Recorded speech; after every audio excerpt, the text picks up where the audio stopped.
Josh Johnson's show. Josh Johnson, joined by my co-host, fellow stand-up comedian Logan Nielsen. Logan, how you doing, buddy? I'm doing well, man. How are you?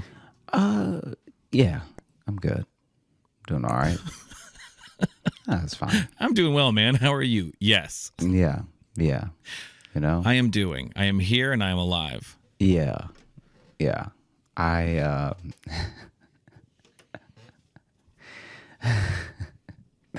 Okay, so, and this is not, I understand this isn't gonna resonate with a lot of people, but have you ever, one second, sorry.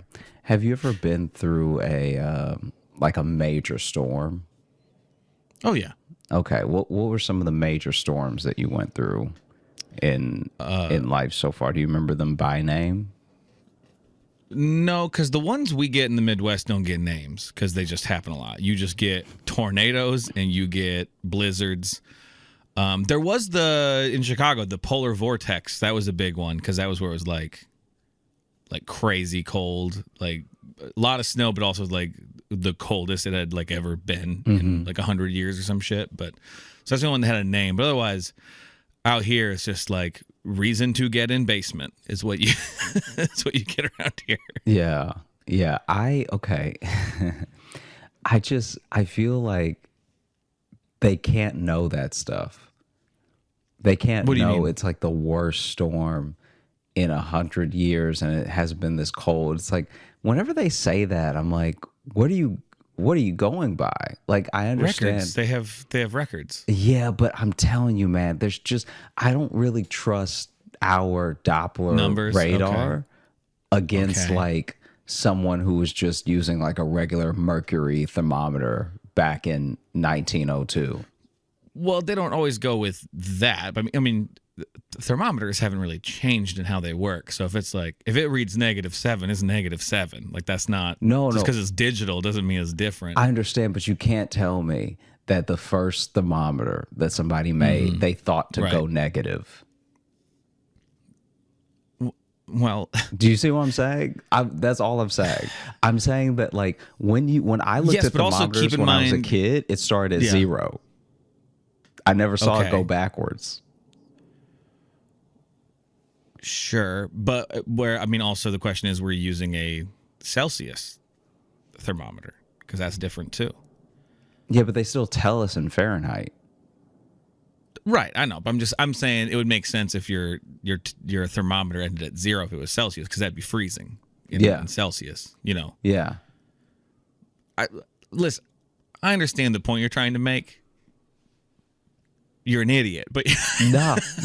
You do this all the time. Whenever I'm like on to something, you're like, you are not onto something. Your thing is dumb, but I somehow don't have a rebuttal.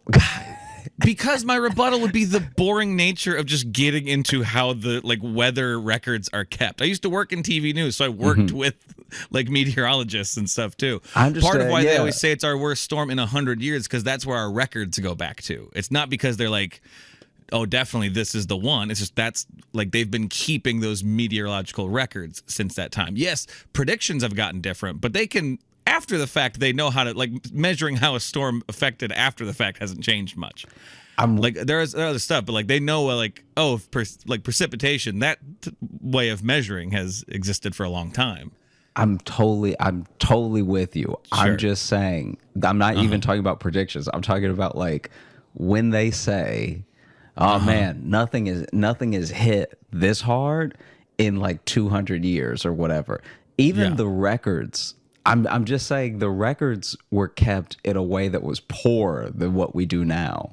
So then I'm like, okay, now this being the worst storm in 200 years, the record from someone being like, well, this barn got blown clean off. So this is the worst storm I've ever seen. And then you track that all the way down to present day, where it's like, oh yeah, it knocked over a cement building. They don't measure storms by buildings. Hey, you don't know what they were doing back then, all right?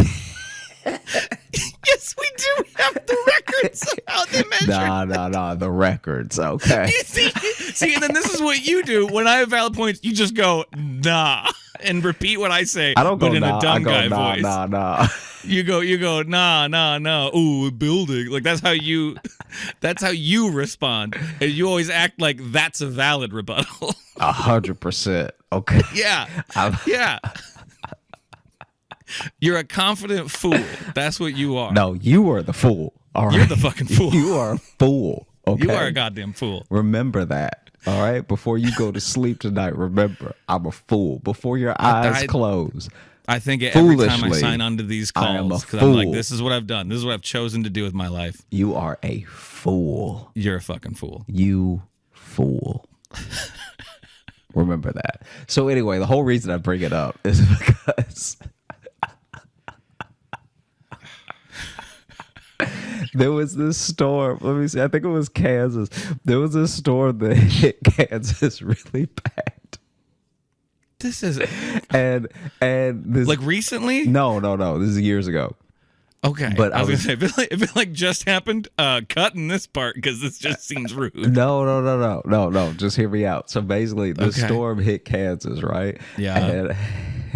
But you know how when you're little and your mom will take you with her to the hairdresser or something like that? Yeah. Okay. So this is a thing that I remember from when my mom took me to the salon with her and all these women were talking and stuff like that. And there's nothing to do but read magazines that I also don't care about. Like the magazines at the salon would have like maybe a Teen Vogue once in a while, and I could see what Avril Lavigne was up to. But outside of that, It was who was like, who was leaving who for who in Hollywood and all this stuff that I just at like 8, I didn't care about. But I remember this story that this woman under the dryer was telling, and I remember because she was telling it loud as hell, because you can't hear yourself as well when you're under the dryer. And there was this storm that was happening in like Kansas or something. And it was really bad. It was like make national news bad, right? Yeah. And this guy was supposed to be in Kansas on business. Okay. And his wife, so they don't live in Kansas. They live in some other state. But his wife sees the storm because the storm happened like truly out of nowhere. Like I'm pretty sure it was a tornado, but it like there was really no warning. It wasn't like something that had been building or like the fronts were looking like it was going to develop or something. It was just came and went in like a matter of several hours, Right. And so that night when the storm was hitting and it was like making the news that this thing was happening, his wife was calling, right? Then the next day she can finally get a hold of him and she's like, oh my gosh, are you okay? Like blah, blah, blah. And he's like, yeah, babe, I'm fine. What's the problem? And this storm happening and him being fine and not knowing what she was talking about is how he got caught with another family. This dude had another family. So another secret family. And this is also my first. I had a feeling. I didn't want to call it out. I'm just like, this story ends with affair or secret family. Because that's where a lot of these these stories end. A lot of these people not being in danger, usually with another family. And then they're in danger when they get home. But they're in danger, yes. Yeah. But basically, I remember her yelling this story, right? And I don't know why it caught my attention, but I was just kind of like, that's like something, I didn't know what cheating was back then. I didn't know what any of the like things were. Yeah, but I was just like the way that she had captivated the salon. I was all right, this story clearly means something, Yeah. There's something good in this. Yeah. No, I feel that. And then, as I got older, I was like, oh, okay. Secret family. Oh, secret families. That's good stories. I'm going to make a podcast out of that. Yeah. You really can't have them like you used to. Really can't. We've talked about that. No, I know. Yeah. I'm surprised when anyone. I just saw it. I didn't read the whole story, but it was a news headline that it was a guy, they had found a dead body like in a store or something like that. I can't remember what the detail was. And then they identified the body, and it was the body of a guy who had faked his own death to disappear from his family like 10 years earlier. I saw that when I was just like, man, it's hard to fake your own death and disappear too these days. Like that's yeah. Not only that. Do you remember that Runaway Bride from like 2005? Oh, vaguely. Yeah. And we were all, that was the most missing a white woman has ever been. Like that was that was truly wild, because I remember it must have been her family that paid for that billboard, but they did something initially that was big. I remember because they used to always cut to the billboard when they would do the story. Yeah. And it was truly wild. And then when they were like, oh, she's been like, she essentially gone girled herself, but it was because she got cold feet for her wedding, I think, or at least that's what like the prevailing narrative became. Right. Yeah. Yeah. I vaguely remember that story, but I do. Yeah. Yeah. Oof. Yeah. It's not easy. It's not easy to fake your own death, have that secret family anymore. The good old days are over. It's also like you used to be able to just say, "Oops, I'm dead." Just leave, a pile of rubble somewhere, and then go to the town over and go, "I'm Brian here." You used to be able to do it that way. I gotta look up the. When did Runaway Bride come out? The movie would have came out late 90s or like 2001 or 2 or something like that. Because people started calling her the Runaway Bride, because like once they found out the whole thing. But it's like you can't not want to marry this dude that bad. It was one of those things where, okay, but you could at least let your family know you're all right. Yeah. Or like somehow, like just call your mama is all I'm saying. I'm not. Or the life you're running away from is already a second life. You know what I mean? Like it's like they were getting married, so funny. And then the invitation from that got to one of the people who they're in witness protection from, and it's just now it's just a mess. Now it's just a string of runaways. I did think of another while you're looking that up. I thought of another storm. I think I'd just gotten back to Iowa. Oh no, yeah, I was here. I lived here with Jess when it happened. But there was a storm. It was called like the derecho or derecho a couple years ago in Iowa. That is like, it's not a tornado, and it's not technically, it's not any other type of storm. It's literally just really, really hard winds happen at an instant and just level shit. Like, you want to talk about barns get knocked over like that, like fucked up Iowa. It was like a national emergency too. And like that was one of those things where like I didn't know that could happen. Like it was alarming to be like, oh my God, my state getting hit so hard. And then also being like, wind can just do that out of nowhere in the middle of the country, because it's like hurricane force winds just suddenly. And I'm like, I don't care for that shit at all. No, thank you. No, thank you, Mother Nature. Yeah, no, it's bad. Thanks for that dropping. No, I'm just saying. It's like the way that you were describing, I was like, yeah, I don't know what I would do. I'm not like, when I saw the movie Twister, I was like, oh, that's not gonna be me. But at least you can like see those coming in the sky. You can see twisters beginning. Like the derechos or derecho, I forget how they pronounced it. Like that. Because one of my favorite things about being in a landlocked part of the country, in the middle here, is we don't have hurricanes. And then I was like, shit, we can get hurricanes? I didn't know that. I didn't know we could just get that now.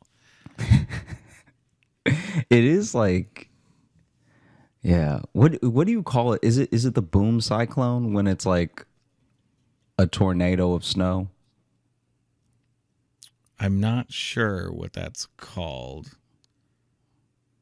Snow clone? I'm sorry that I asked. Yeah. Okay, I found it. So Runaway Bride came out in 1999. 99, okay. Then I said late 90s. I did say late 90s. This Runaway Bride was in 2005. So still when... You nailed that, though. You said 05. Yeah, this is wild. One stuck with you. Yeah. It really did, because it's like, okay, this is dumb. This part is dumb. I can admit this is dumb. But when I was a kid, I'd hear and see so many things like this that I thought there were way more people. I thought there was an epidemic of people faking deaths in this country. Like, you would see a couple of these a year, like a couple of these runaway bride things a year in different formats, like whether it was like a dude pretending he died for the insurance money and trying to collect it or whatever. And so you'd see it so much that in my head I was like, man, nobody really out here dying. Like, for a second, I thought you just meant like anybody that went missing, you assumed were faking their death or faking their disappearance. No. I'm just... like you see a milk carton with a kid on it, you're just like, man, he had some responsibilities. He didn't do his homework. Like, he was like, I'm not doing this physics stuff. I'm out. No, I'm just going to start fresh somewhere else. I'm just going to move to another town and say I'm just a short guy. Oh, she didn't fake being missing. She faked being kidnapped. Ooh, that's even better. Let me see. Okay, 1 second. Yeah. Let's dig into this. This late breaking news story from 2005.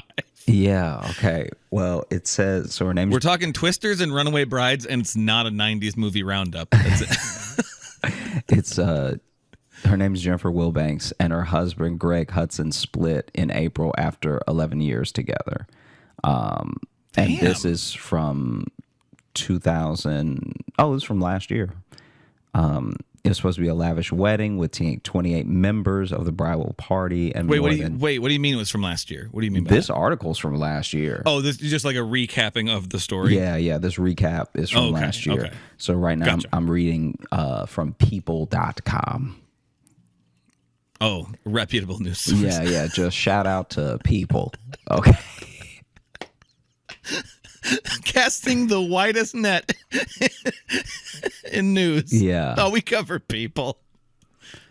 She was only out for like 3 days. That's insane. Let me see. Okay. All right. What do you mean out for 3 days? So I think this whole thing happened within a week.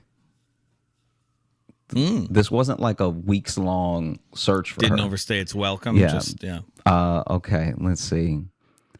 Okay, I'm gonna go. It was supposed to be a lavish wedding with 28 members of the bridal party and more than 600 guests. But just did you say 28 members of the bridal party? Yeah. Hey, this is a message to everyone out there. Don't fucking do that. Have like 4. Jesus Christ. But look, that shit's every stupid. bridal party. I'll tell you right now. Look. I'll tell you to the camera. Don't listen to Logan. All right. Have enough members in your bridal party to jump them in a gang. Okay. You want to be part of the bridal party, you got to get jumped in, okay? 28 members, that's a family. Just have a family. I don't know. But just it probably means more than just groomsmen and bridesmaids. It's probably just like whoever else. They're like, well, we got to give, cousin Sophia needs something to do, otherwise she's going to cause a fucking thing all day. So yeah, she's going to pout. Someone tried to put me because they felt bad not making me a groomsman. They wanted to put me in as honored guest. And I said, do not do that, because that makes no goddamn sense. That is honor. If you do one, I've never heard of that before. And if you do that, I better be an 100-year-old man who lived through 3 wars. Yeah. I got to be someone they're surprised is there. If you out here making me an honored guest, we will be enemies after that. Yes. I can't just be some guy. Just days before the April 2005 nuptials, the bride vanished without a trace, sparking a nationwide manhunt. Notice how it wasn't a search, it was a manhunt. Yeah. Her distraught family made the rounds on morning news shows and cable networks, pleading for her return and saying that she wasn't the type of person to run off. But they were wrong. People knows how to like tell a story, because what people will do is that they'll leave you on a cliffhanger in the paragraph, put an ad. So right in the middle of she wasn't the type of person to run off, there is an ad for a Grinch hoodie for the holidays, and then as you scroll past the ad, but they were wrong. Well, you'd hope they know how to structure it. They've had 17 years to cook up this article. Yeah. Jennifer Wilbanks, then 32, was found 3 days later in Albuquerque, New Mexico. She claimed she had been kidnapped by a Latino man and a Caucasian woman while she was out for a run. She later recanted that harrowing story, admitting she'd actually fled Georgia on a bus because of personal issues. The wedding was called off, and she and fiance John Mason soon broke up. The case garnered international headlines, and Wilbanks was dubbed as the runaway bride. Wilbanks was criminally charged for lying to police, eventually pleading guilty to a felony count of making a false statement and receiving 2 years of probation, 120 hours of community service, and ongoing mental health counseling. A judge also ordered her to pay the sheriff's office $2,550 to cover some of the costs of searching for her, which this is too far. Because this is what I will say. As much money as the police waste not solving crime, you can't then just put the tab on the last person to get caught. You know what I mean? That's like when everybody's speeding and they finally catch the person at the back of, like, at the caboose. And now that person is like, oh, well, I got to give you an extra fast ticket because I couldn't catch the fastest guy. I don't think that's how it works. $2,550 is pitch and pennies. All right, it could have been an even $2,500. I mean, that's also not much for making a potentially nationwide search for somebody, and then you made it up. I mean, I get that. I understand that. And frankly, I'm surprised it wasn't more. $2,000. That's shit. I'll run away and fake my disappearance right now for $2,000. You kidding me? That's wild. Okay, yeah. No, I'm with you. Fine. You made it like $200,000. Like shit, man. Don't do that. But now it's like shit. I might fake it today. But this is why it bothers me. She also agreed to pay $13,250 to the city of Duluth, Georgia, to help pay for the overtime costs the city incurred searching for her. Right.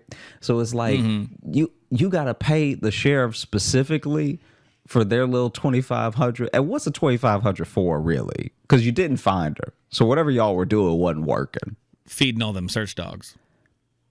Get them off as prime rib steaks, okay? Start feeding them like regular dogs. I'm just saying, I got a dog with prescription food. You kidding me? That shit's expensive. They make it a fleet of working dogs. I don't think they call it a fleet, but... And now, 16 years later, Wilbanks is quietly living in Gainesville, Georgia, and working as an HR director at a telecommunications staffing agency where she has worked since 2015. You need to tell me all this. She's in there as an HR person being like, listen, you can't run away from this conflict, and everyone being like,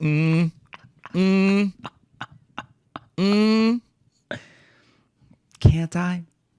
Can't I, though? I feel like I can at least for a couple days. Don't you think, Steph? She can at least never, call someone out for calling in sick when they weren't sick. That's one where it's like, you got to let it go. Bro, you couldn't win an argument with your family ever again. Yeah. Because if she's ever just like, well, remember when you did this? Then it'll be like, you remember when you made us thought you were kidnapped for 3 days? Yeah. Do you remember that? And not to mention the wedding we fucking paid for. Not just 3 days. That didn't happen. 3 very important days. You didn't just get kidnapped on a Monday. All right? You pretended to get kidnapped while we were all gathered there to celebrate you. All gathered there with rented clothes. Yeah. And then we had to go searching for you. Nobody owned the pants they searched for you in. Yeah. No one had a search tuxedo. No one's got one of those ready to go. And if you do, you're a murderer. Okay. If you do, you got bodies. Yeah. Okay. Wilbanks fell in love again in 2010, this time with Greg Hudson, who owned a landscaping company. The couple got married, but people has learned that they quietly divorced in April. They still got married? No, this is a different guy. Oh, different guy. Yeah, okay. Different guy. And when did they, not to go through all of her shit again, when did they get married? I'm sorry. They got married in 2010. So it's like, you got 10 years in there. That's not bad. Yeah. According to online court records, Greg Hudson filed for divorce in March and uncontested dissolution of the marriage. The divorce was finalized 30 days later, and the couple's assets were divided. As for the runaway bride incident, this article is way too in their business. I really hope that they never come. Like, when you think about it, this is a regular person. Listeners. This is a regular person. This is a regular person. And so the fact they went this deep on like a regular person is wild. They can get in all of our shit. Mm-hmm. That's too much. That's too much. Even as I was especially reading the other guy, he wasn't even there from the runaway bride thing. He just showed up later. Yeah. He showed up later, and then you know what? He didn't run away. He filed for divorce like a man. Mm-hmm. He walked up to her and said, "I'm done." Yeah. This is going to be hard, but I'm going to say it to your face and save you the trouble of thinking I've been kidnapped. Look, I'm not even wearing shoes, so you don't think I'm going to run anywhere. Mm-hmm. Barefoot telling you to your face, this isn't working between us. Yeah. Shame, man. What is? The, like, I can kind of, for years on the, like, I've only thought about this thing 3 times in life. One, when it was happening. This specific story. One, when it was happening. Once, maybe in college when somebody mentioned it, because we were all kind of like, oh yeah, whatever happened with that, right? Mm-hmm. And right now. And and I'd say that's one more than I've thought of it. Yeah. I didn't have the time in college. Even thinking about it now, I can honestly say I feel bad for anyone that feels the need to like just escape. Yeah. Just not deal with the thing and escape. But the way that you go about it is like, it's so like, I don't know if there's a different scenario that plays out. Like unless they found you in Albuquerque and you were like, well, they murdered me, so I can't go back. I'm dead. You're seeing a ghost right now. Like the fact that that'd be a bold move if someone showed up like, aren't you that run away? Ooh, yeah, avenge me. Yeah, because I don't know if you remember this, but they went on like a wild goose chase for those 2 people for a little while. I mean, I'm assuming. I don't really remember the story that well. Yeah. But. So you can't. Oof. Well, and it does really depend, obviously, on the whole story. There's, it depends why she was running away. Was it, an abusive situation, something, blah, blah. But then you do hear about people running away. I didn't mean to blah, blah, blah, something that heavy. But I just meant like that right there. Like, obviously, sometimes you don't know what to do, right? So you just panic. You're like, I've gotten too close. I got to get out of here. But you do hear stories about people who do it. And it's like they just kind of decided last minute, like, I don't think I want to. And it's not like they were held hostage. It was just they didn't check in really with themselves until like right before. That always fascinates me. Yeah, because of how you could be so like, I don't know, out of touch with yourself and then suddenly be like, I don't want to do this. Yeah. You know what I mean? I know exactly. Because then you do, and then on the other end too, you do have another person who's just like, what happened? Yeah. Where'd they go? And also it's like that is the thing that sucks about that, is that it's like, even to what you said of like, now people are going to maybe question you and be like, exactly. Were you doing something to them? And it's like, nah, I was not doing anything. Yeah. I was letting them plan a wedding they clearly didn't want. I was just loving them and supporting them and hoping they were going to be near me. Yeah. Like that, like if that again, we don't know the full story. We don't. In that way. We don't. I mean, we might. People seems to have their fucking financial records. Look, I feel like if that was part of it, it'd been in there.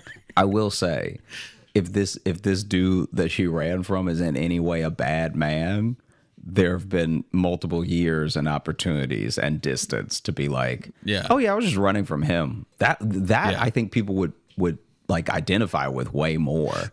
That would make sense. Yeah, I mean, you could understand that, and there's no reason to not throw him under the bus. You have national like attention, and you still made up that a Latino man kidnapped you. Yeah, still had to go and blame someone else. Had to go blame a brown man. Is what you had to go do. It was just it's very like. Julianne Moore was in a movie exactly like this, except she lost a kid. Like her kid went missing. Do you remember that? Yeah. And she was like, I think somebody black took him. Do you remember this? Oh. Yeah. Here's the thing. I went to a different Julianne Moore missing kid movie. No, she got like 3. No, I know. The one you brought up was Freedom Land. Yeah, so there's right? Freedom Land, which is based on a true story. Yeah. I went with The Forgotten, which is where aliens take the kid, like erase him from existence. Yeah. And I had a quick second of really trying to remember, was there a scene in that movie where Julianne Moore was just like, nah, some black guy took my kid. Yeah. And everyone's like, what kid? Because they disappeared him from existence. And if that movie took that hard of a racial turn, whoa, we'd still be talking about it today. It's like, I feel like her and Jodie Foster cannot keep a hold of a kid in a movie. Yeah, between the two of them. It's just always some distress. Just like, what are you talking about? They were just, there's nothing that I love more than like a movie night in, and you're just chilling, but someone is screaming, "Where's my family?" You know what I mean? Like someone on the TV, I'm hoping you mean. Yeah. Someone on the TV is just grabbing people, and they're like, "My family, you've met them. Why can't anyone tell me where my family is?" Oh, if you remember the movie Ransom, the Mel Gibson movie. You don't remember that one? Oh, okay. Well, it's his son gets taken, but it has one of the best lines to just yell. It's very pleasing to yell. Just go, "Give me back my son!" It's so pleasing to just shout. Did you ever see? Try it. Give me back my son right now. Give me back my son. Come on. Nah, now. I don't want him. You didn't even try, you coward. I don't want him. I really love the Halle Berry By the movie. way, feel free to leave 5-star reviews that just says, "Give me back my son." It's my terrible call to action. Did you ever see the trailer for that Halle Berry movie where she I guess she works at, I'm mixing up Halle Berry movies now, but I think she works at a crisis center, but then someone kidnaps her kid. Woman? I don't know if I think you're mixing up too, because I think the one in the crisis center, it's not someone takes her kid. I think someone gets her on hold, and there's someone who's being kidnapped. Oh, I see. Okay. And so she does. I don't. Is that called Crisis? I'm not sure what that's called. Yeah, I don't remember what it's called, but I have no idea. The thing that's very funny in that trailer is Sally and I laugh about it all the time, where she corners one of the people and she's like, "You took the wrong kid."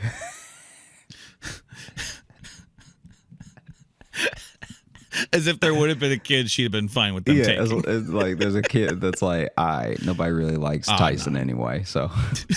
Yeah, you had taken Tyson. I wouldn't have really cared. You I'd have followed up, but I wouldn't have cared. Wrong kid.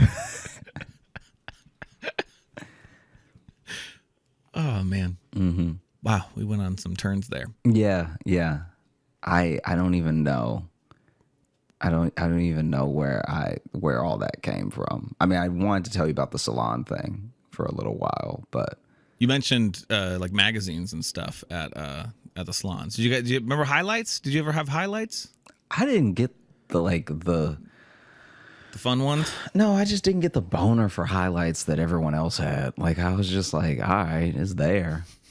It did not do it for me at all. I think it's to me, it was the closest thing to a kid's magazine or workbook. You know what? When you're waiting for your mom to get her hair done or whatever, then it's like, all right, I can do a picture search thing. This is what happened. This. But then some kid would always have them fucking circled in pen or crayon, and he ruined the fucking highlights. Sorry. That's what would happen. So I would go to the doctor. I'd only ever see highlights at the doctor. I never saw them anywhere else, no salons or barbershops or anything like that. So I'd only see highlights at the doctor's office. And they were we had a lot of sick kids where I'm from. And so they were well worn by the time it got to me. That's probably why I didn't like them. That is a loaded statement. Well, look, we had just a lot of sick kids. All the puzzles were done. It was nothing. It was we had a lot of. Where'd you fucking live? Chernobyl? We had a lot of sick kids. I remember one time. This was in retrospect, this was very dumb of them because I was really little, and I remember. This was so bad. I still feel bad about this when I think about it. I was still a very small child, but I specifically remember this time I went to the doctor's office and there was a kid that was noticeably younger than me crying.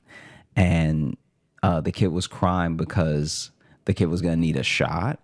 And whether it had never had a shot before or it had only had one shot and was really painful and memorable, the kid was already crying about having to get a shot, right?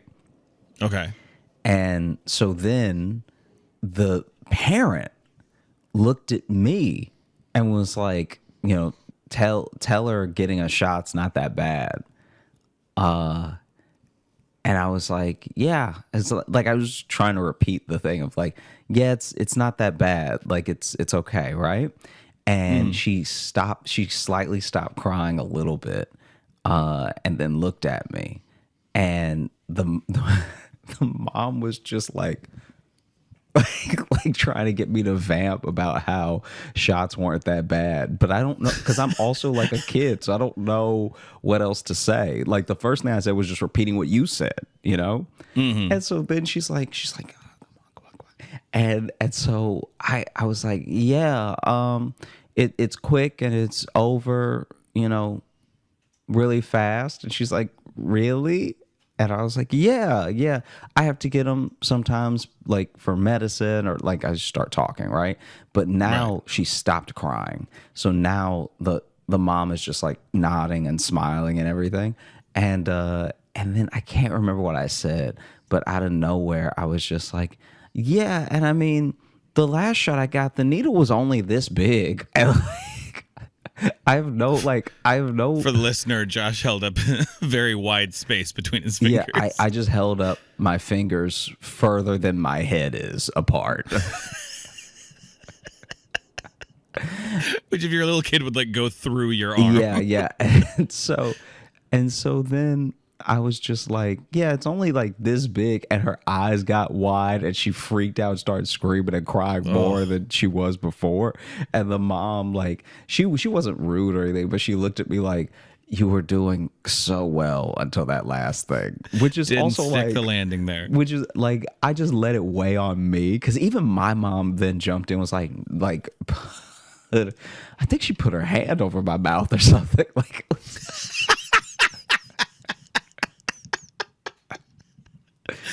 but I'm like, why was this my job? I don't even know this kid.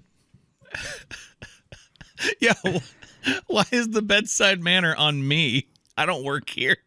I was low key furious about it, because I was just like, what am I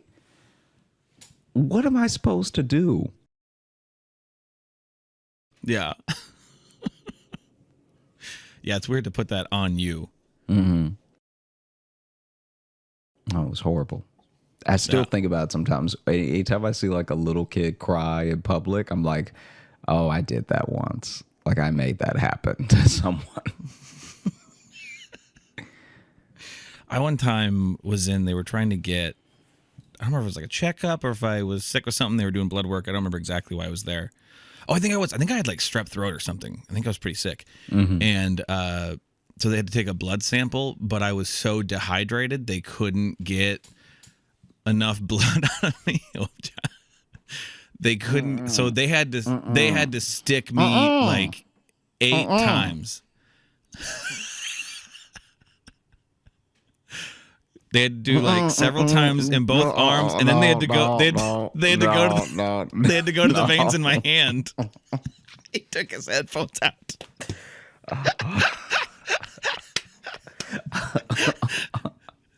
No, thank you. I'm done. Ooh. Ooh. Yeah. Took me a long time to come back from that. I had a grudge against the doctors for a while. Oh. Yeah. Oh. I'm sorry. That's real messed up. You gotta stay hydrated, kids. That's the lesson there.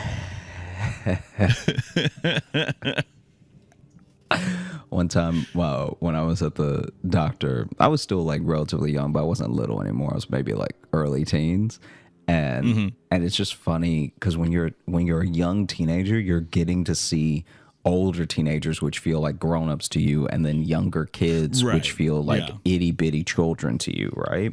So like you actually, I don't know how to describe this exactly, but when you were like 13 and 14, you have this feeling in life that you actually don't have again until your 20s, where when you're in your 20s, people in their 30s seem like real adults to you, and then Right. anyone younger than you seems like a little kid to you, Yeah. like all yeah. over again, which is crazy. Because That's a good because point. you Yeah. feel that when you're like early teens, you're like, I'm not a baby, give me some responsibility, or like, don't talk to me like that, I'm not a little kid. But then you see like someone who can vote or drink, and you're like, wow, they're like a grown up. You know what I mean? Right, And then yeah. you're 22 and you're like, I can vote, I can drink, don't come at me like that. And then you see someone who has their own apartment, and you're like, wow, you're a real grown up. You know what I mean? Right, yeah. And I remember I went to the doctor's office. I was like 13, 14, and this little kid was wilding so hard,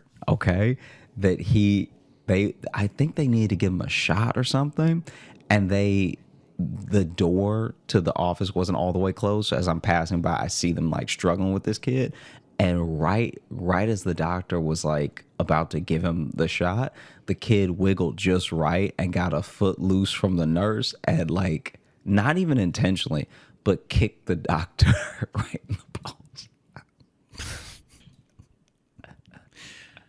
Occupational hazard, man. And so he stumbled back, and I'm pretty sure he gave himself the shot, because the way he had to grab his balls after he got hit, he still had the syringe in his hand.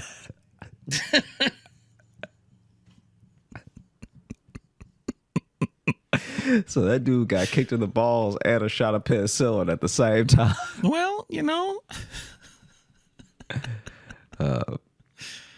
God damn. Yeah. I hate it so much going to the doctor. I would like I think I even told my mom one time, I was like, just let me be sick. Like Just let me be sick. like we really don't need to be wasting the money. Like I'm not that sick, you know? Right. Just come on. Just let me sniffle it out. Like don't do this, because you're going to ruin my whole day. Yeah. Because it always became it always took up your entire day, because you got there, you had to wait even though you had an appointment, and then you had to go pick up the prescription, which was never like on time, Right. because the doctor would tell you like, oh yeah, this usually takes 30 minutes to fill, so you can probably leave right from here. We're gonna put it in now, and you can just go there and it should be ready. And that never happened, because they don't work at the pharmacy, so they don't always know what they're talking about. So then you get to the pharmacy and they just have the attitude of like, why would it be ready? Like, who are you? Yeah. You someone important in this town? Yeah. Why would I have this ready for you? No, it doesn't make any sense. Why would this be ready? Yeah. And then, And I hated going to the doctor too. I softened on the doctor as I got older, because I had to start going to the orthodontist because I had braces. And those were always long appointments, always annoying. And then like even you going for the routine ones, you're getting like the rubber bands replaced, like you're getting your braces like tightened and stuff, which was just an infuriating experience. And anyone who had braces knows like it's an uncomfortable experience. Even at its smoothest, there's still just a guy in your mouth for a while, like basically punching you in the teeth with a little rubber band pliers thing. So that became, for some reason, then the doctor, I got less worried about going to the doctor, because I'm like, well, at least I'm just not in the chair, just having the ka-chunk, ka-chunk in my face all day. I always wanted braces and I never got them. So I never really. You wanted them? Yeah. I was very worried that my teeth were starting to be crooked when I was like early teens. And luckily they didn't. Like, luckily it never happened. But I remember I went to the dentist one time and they were like, oh yeah, your back. It was like something in the back of my mouth where they were like, it's starting to curve a little, so we'll want to watch out for that. And I was just like, do I need braces or something?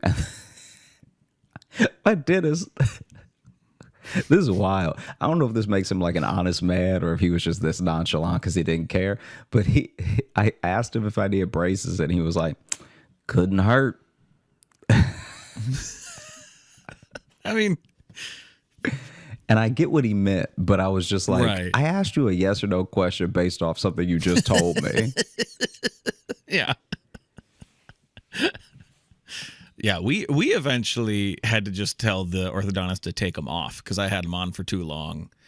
And like, well, so have I not told you this before? I swear we've talked about this before. Maybe we talked. I don't remember you telling me this.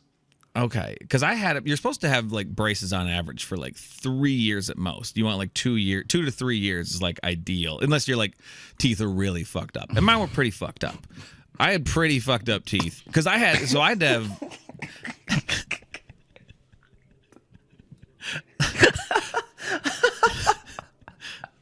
I mean, I had to have dental surgery when I was like 11 or 12 because I had teeth coming in under other, like I had extra teeth in my head just coming in at like wild angles and underneath. I had one that was coming in underneath some of my bottom teeth. There was one coming in like sideways. Just my teeth. I had a bunch coming in just all wrong. Your teeth were weeds. Kinda. So they had to do surgery just to like get some, because if some of those would have come in, it would have just completely messed up like any of my teeth. So we basically had to have surgery for them to go in and like take out the extra teeth. Like I just had too many teeth in my head. This is insane. We've definitely never talked about this. You never said these words to me, or else I would have remembered it. This is insane. But so I had to have surgery. I had dental surgery when I was coming into my head. Coming in my head and coming in wrong. It wasn't just that there's too many. They were also doing teeth wrong. Oh, but so I had to have surgery to get teeth removed. That was my first time like dealing with anesthetic and stuff like that. Like that was a wild. trip. I wonder if teeth talk. Like I wonder if teeth are just like, excuse me, this is the direction you're taking. Yeah, this? I wonder if teeth are like, hey, you gotta get in this mouth because this mouth be eating all the good stuff. This is the place to be. And so then more teeth try to join the party, and then it becomes that house party where you're like, how do I know you? You don't need to leave.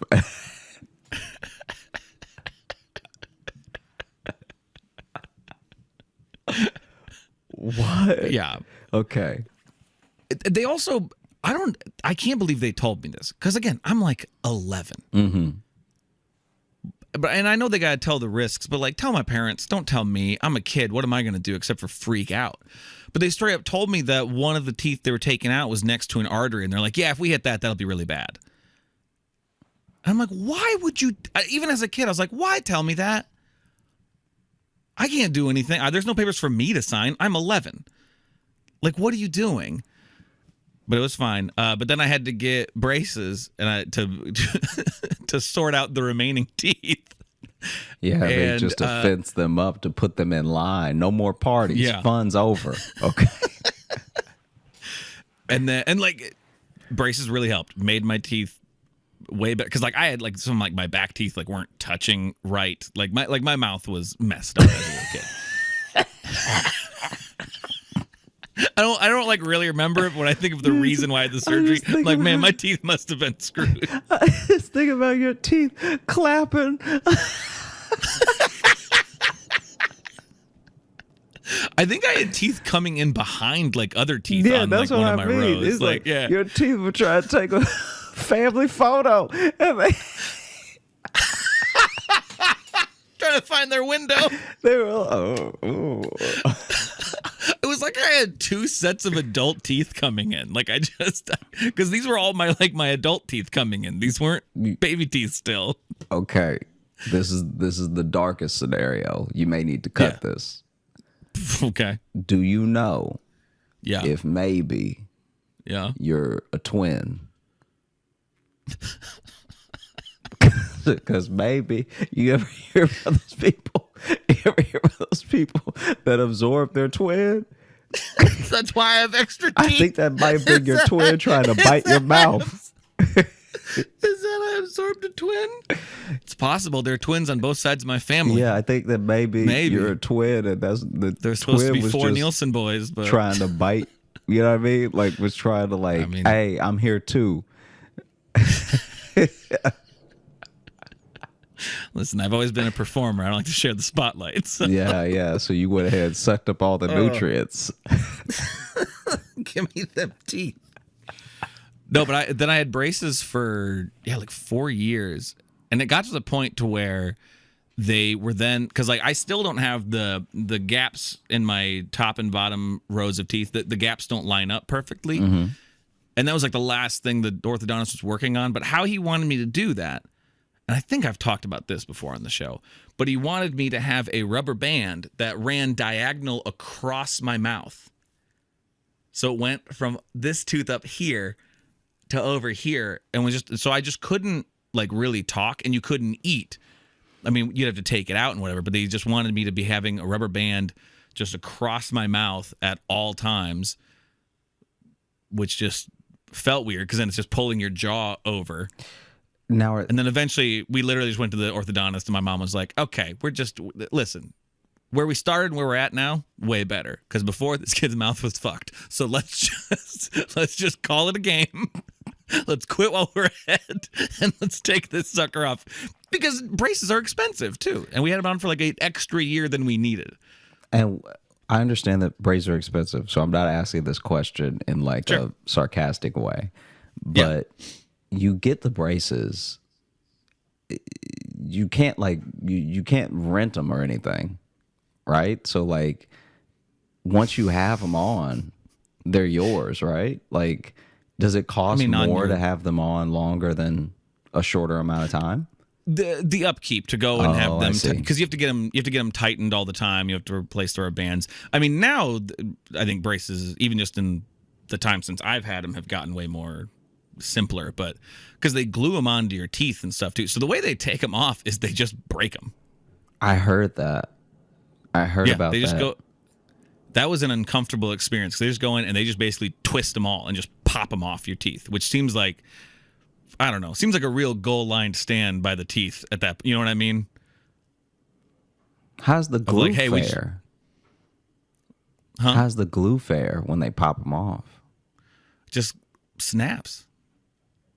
Just cracks off like the way they do it. I think they did something to like weaken it, but then they just have to like pop them all off because I had all the old metal brackets. Like now I think kids have them slightly different. Mm-hmm. My dad, when he was a kid, that was when they used to have to individually put a metal thing around every tooth. I remember when I was in high school, I think I only ever met 2 kids who had headgear because headgear was going out of style. Like we finally advanced past headgear. Yeah, they kind of learned how to do it in mouth. But it's so funny to think that they used to be like, there's no way to fix your teeth without the back of your head having something to do with it. Like if we want to fix this tooth, we're gonna have to start from the hairline down. All right. You know, because the way that we used to do things is not as good as we do them now, which is why I asked that question about keeping records. Okay, I feel like the records can't possibly have been as good back then as they are now. I will admit they have probably gotten better. But there's some things that we just wrote down. I don't know. Mm-hmm. You want to open the mailbag? Let's open the mailbag. Let's get out of here. Let's read a couple of reviews on Apple Podcasts. The title of this one is by John Deere Spoker Model D, and the title is "The Battle of Situational is on the Line." I have never, all caps, I have never had a continuous smirk on my face in a long time. To be able to determine who could have captured my heart, I need to see Joshy perform in person. I pride myself as an aficionado of comedy contact sport. I propose...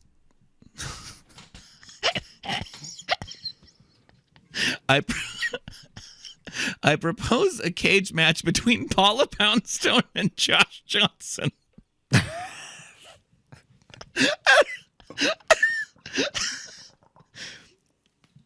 Porsche gliders or cats must be prohibited in order to guarantee a fair fight. What's a Porsche glider?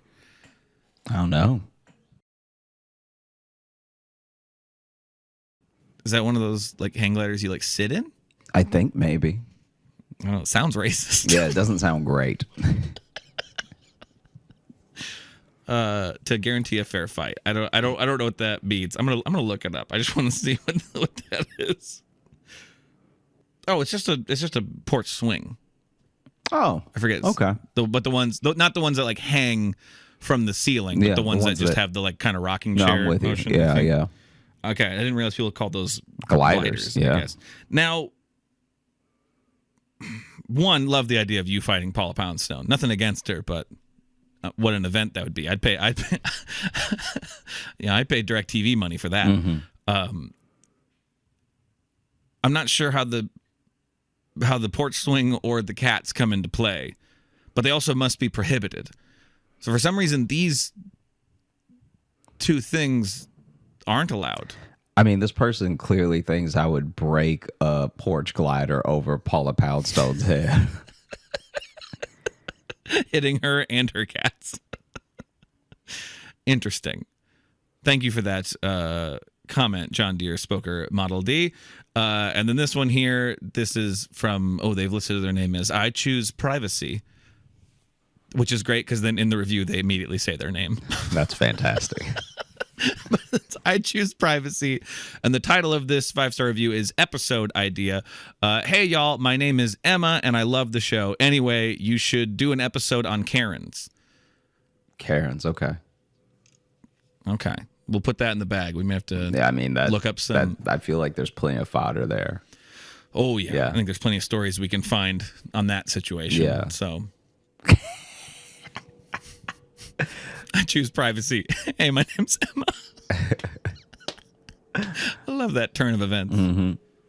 Thank you all so much for listening to the Josh Johnson Show. We had a great time recording. I hope you had a great time listening. If you are looking to catch up with us on any of the socials, you can find me at Josh Johnson Comedy on YouTube, TikTok, and Instagram, where we're going to be posting clips of the show. And if you are looking for Logan, you can follow me on Instagram at Logan M. Nielsen. If you want to get into our mailbag, there's 2 ways to do it. You can send us an email, joshjohnsonshow@gmail.com, or you can do like those people there and leave us a 5-star review on Apple Podcasts. And then coming up this Saturday, there are 2 things happening.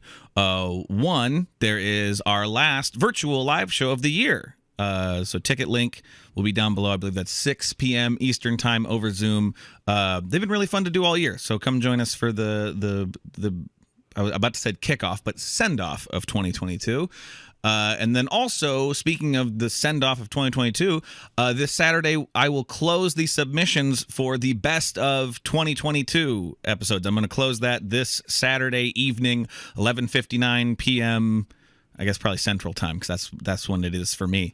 But so if you still want to get in your choices of your favorite episodes and your favorite moments of the year, you have until the Saturday after this episode comes out to submit them. We've already got some suggestions and some episodes I'd forgotten about being submitted as favorites, which I'm excited about. It's gonna be fun to go through those clips. So we'll be making those episodes, probably after Saturday. Yeah, sounds good.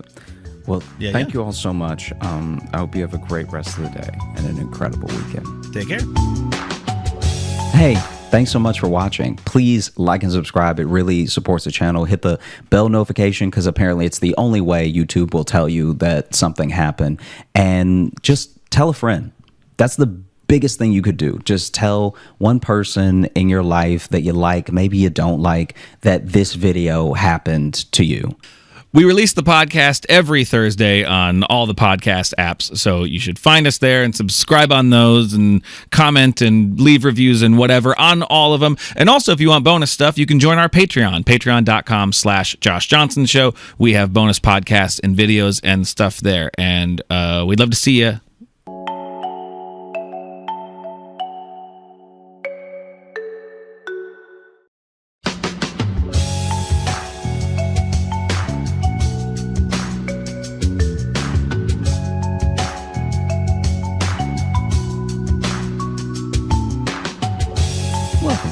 Josh Johnson Show. I'm Josh Johnson, joined by my co-host, fellow stand-up comedian Logan Nielsen. Logan, how you doing, buddy?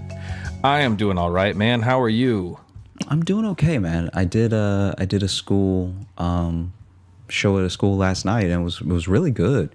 Students were great. Like elementary, or everybody was just really dope. Well, okay.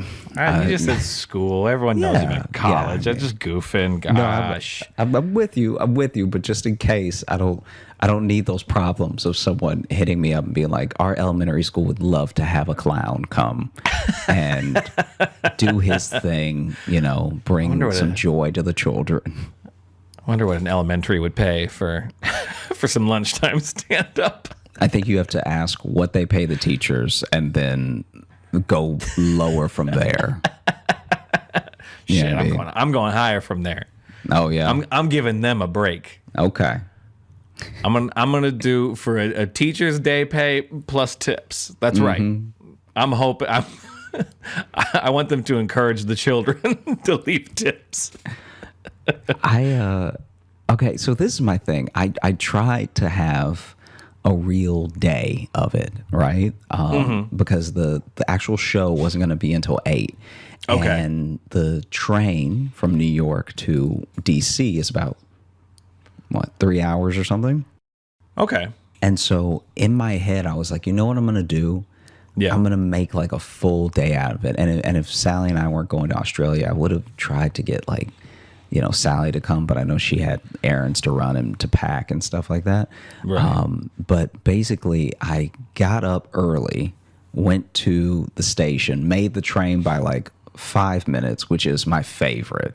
I love that so much. I love when you know you're gonna make it, but you've also really cut it close to where there's no waiting. It's it's the best. It's so good. I don't know. That to me, I understand what you're saying. To me, though, that last 5 minutes leaves too much opportunity for something to go wrong. And if one thing goes wrong, then you are late. You have missed this train now. It's kind of how I feel. I mean, the Amtrak is less so. I've had less trouble with it. If you show up, if you cut it close, but you know what it is? I don't know. This is my thing. So I left. It takes 30 minutes to get there. And then probably another 10 to get to my track from where I got off at the train. So 40 minutes total. Okay. And I left with about an hour to get there. So I had this 20-minute pad, right?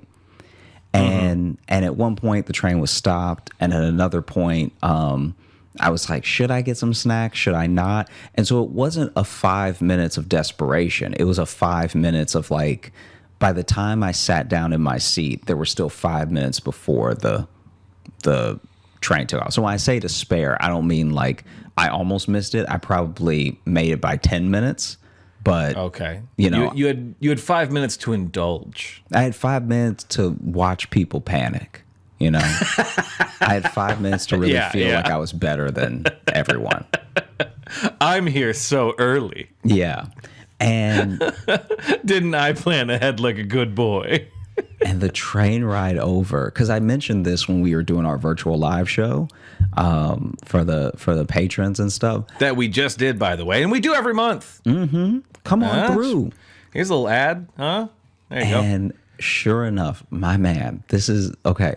So I ended up sitting facing the other direction that we were traveling, right? Because you know how the way that the seats are set up, you can sit facing forward or facing back. And some people don't like to face back because it makes them dizzy and stuff, I am one of those people. Yeah. And depending on the mood. Anyway, sorry, didn't mean to interrupt. No, you're good. But I'm facing backwards and I don't mind. It's fine. I've been very blessed where I don't get dizzy easily. It takes a lot for me to get dizzy, even though I'm an easy faint. So I'm either awake or I'm not. Oh, see, and then I'm an easy dizzy, hard faint. Okay, wow. If you put us together, we make one awake person. Or one horribly vulnerable person. Yeah. Someone who is both spinning and asleep. Yeah. Yeah. Just either one very healthy person or one very sick person. Yeah. A lot of head injuries from all the falling. And so I'm the way where I'm sitting, I have a clear shot at the bathroom, which in my mind is going to be a problem. Like there was some chance to move because whenever you're leaving New York, I can't remember what the first stop is, but I think the first stop is still New York. So I guess if you ever wanted to steal like a whole ride, you could probably get away with it because they don't start checking tickets until you're actually headed to you're in Jersey, right? Jersey, yeah. Yeah. And so I'm on the train for an easy like 9 minutes with one stop before they actually start checking me and stuff. And once they check you, I don't know what the process is if you can move and just bring your ticket with you that they put at your seat, but I don't like to, just in case, conductor passes by and it's like, I don't remember you. Where's that ticket from? And then I gotta be like, it's from you, bro. Please remember me. I know there's a whole train and you do this like your entire day for 10 hours, but please remember me, right? That is a weird, the only times I'd ever ridden Amtrak, it's only been a handful of times, so it's like a thing I don't do often enough. I always get nervous that like I'm going to fuck up something with just handing them the thing or scanning. Now you can just scan on the phone. And I did that last time, like, oh, but surely still something will be wrong. Mm-hmm.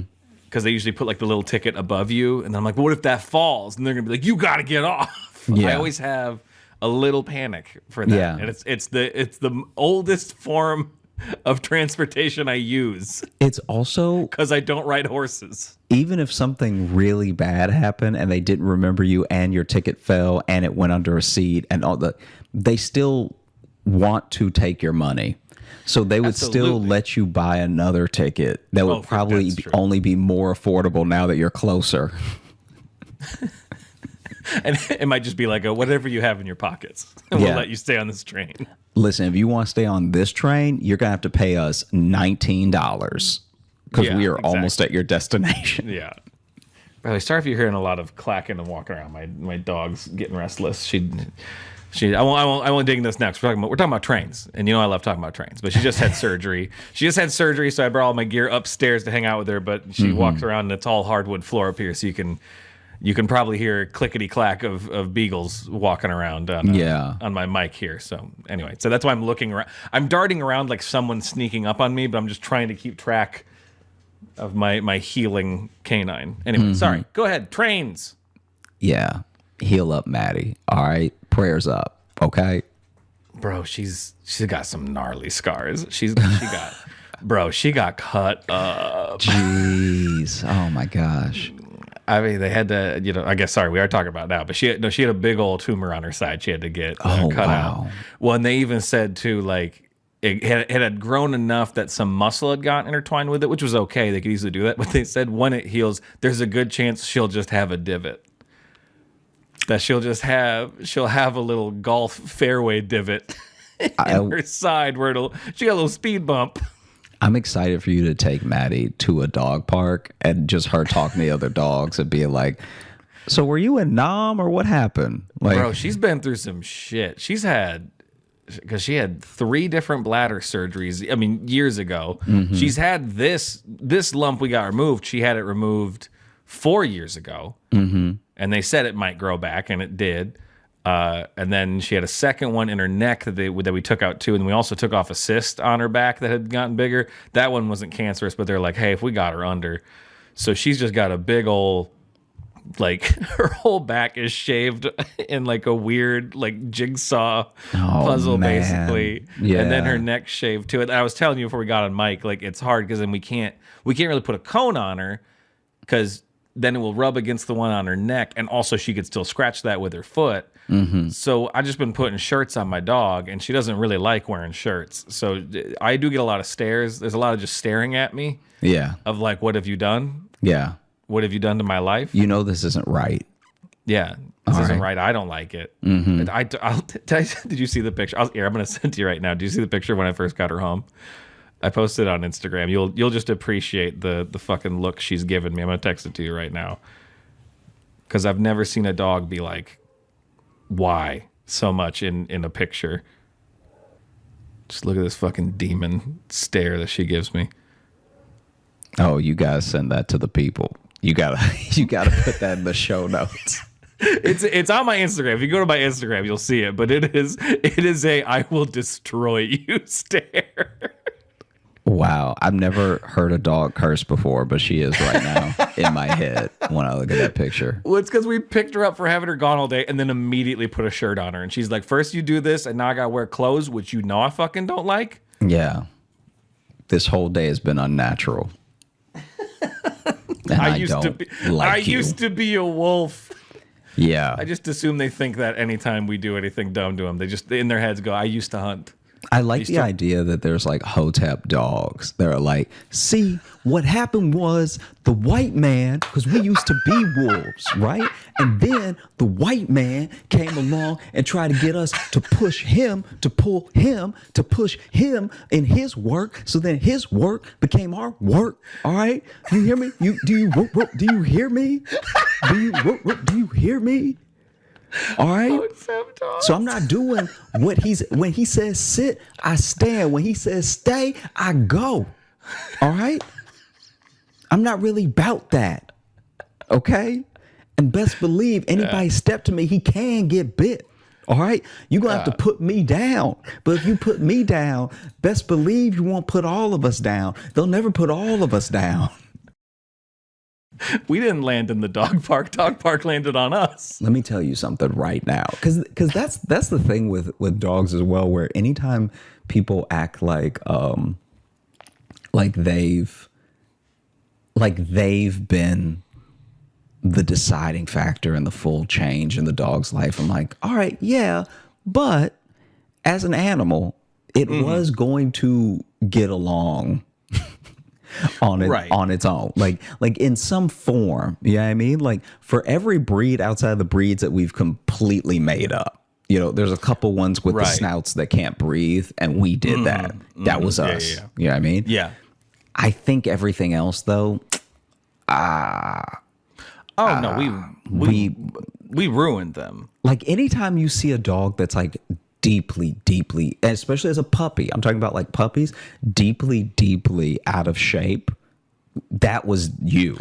Oh yeah. Yeah, no, they love to burn calories as a resting state. Yeah. Their favorite thing to do is burn calories. I'm not delusional because there's some, I know people who are just like, my dog has this trait because they're, because of their previous owner, blah, blah, blah, blah, all this stuff. And I know I had her since she was a puppy. It's a little different, but I know every one of my dog's bad behaviors, absolutely my fault. I know 100% is my fault by nature of just like, she only been around. I've been the only authority figure she's ever known. So clearly anything shitty she does, I didn't handle or didn't care enough to handle. Mm-hmm. The long time where it was just me and her living in Chicago. She basically had an apartment to herself like half the time. Yeah, free reign. Yeah. Sorry, she was basically a human adult. Yeah, and I didn't do anything to curb any bad behavior. So I'm like, no, she sucks and it's my fault. But she's old now, so. I love when a dog does a horrific thing, and then they run up to you like you're gonna be proud, like I did it for you. You know what I mean? Like when a dog just runs up to you with like a full pigeon in its mouth, and it's like, aren't you proud that I brought this diseased animal back to you?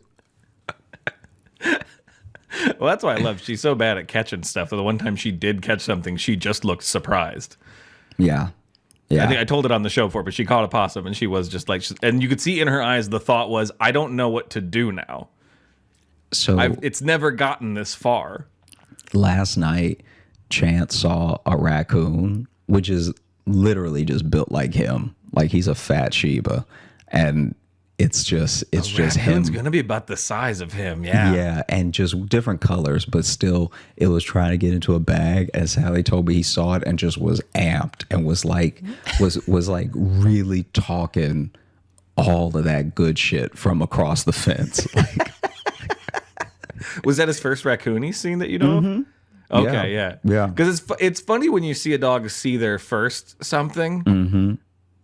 Because either they'll freak out, but like when Maddie sees something for the first, like when she like saw a possum for the first time, she just looked at it and wasn't upset. it just looked like her world collapsed a little bit because she learned of a new thing. Yeah, he And does the possum seem just to looked at her. Yeah, exactly. He seems to be upset that they are alive.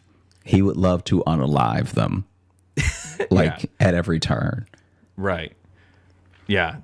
Maddie doesn't have that as much. She doesn't.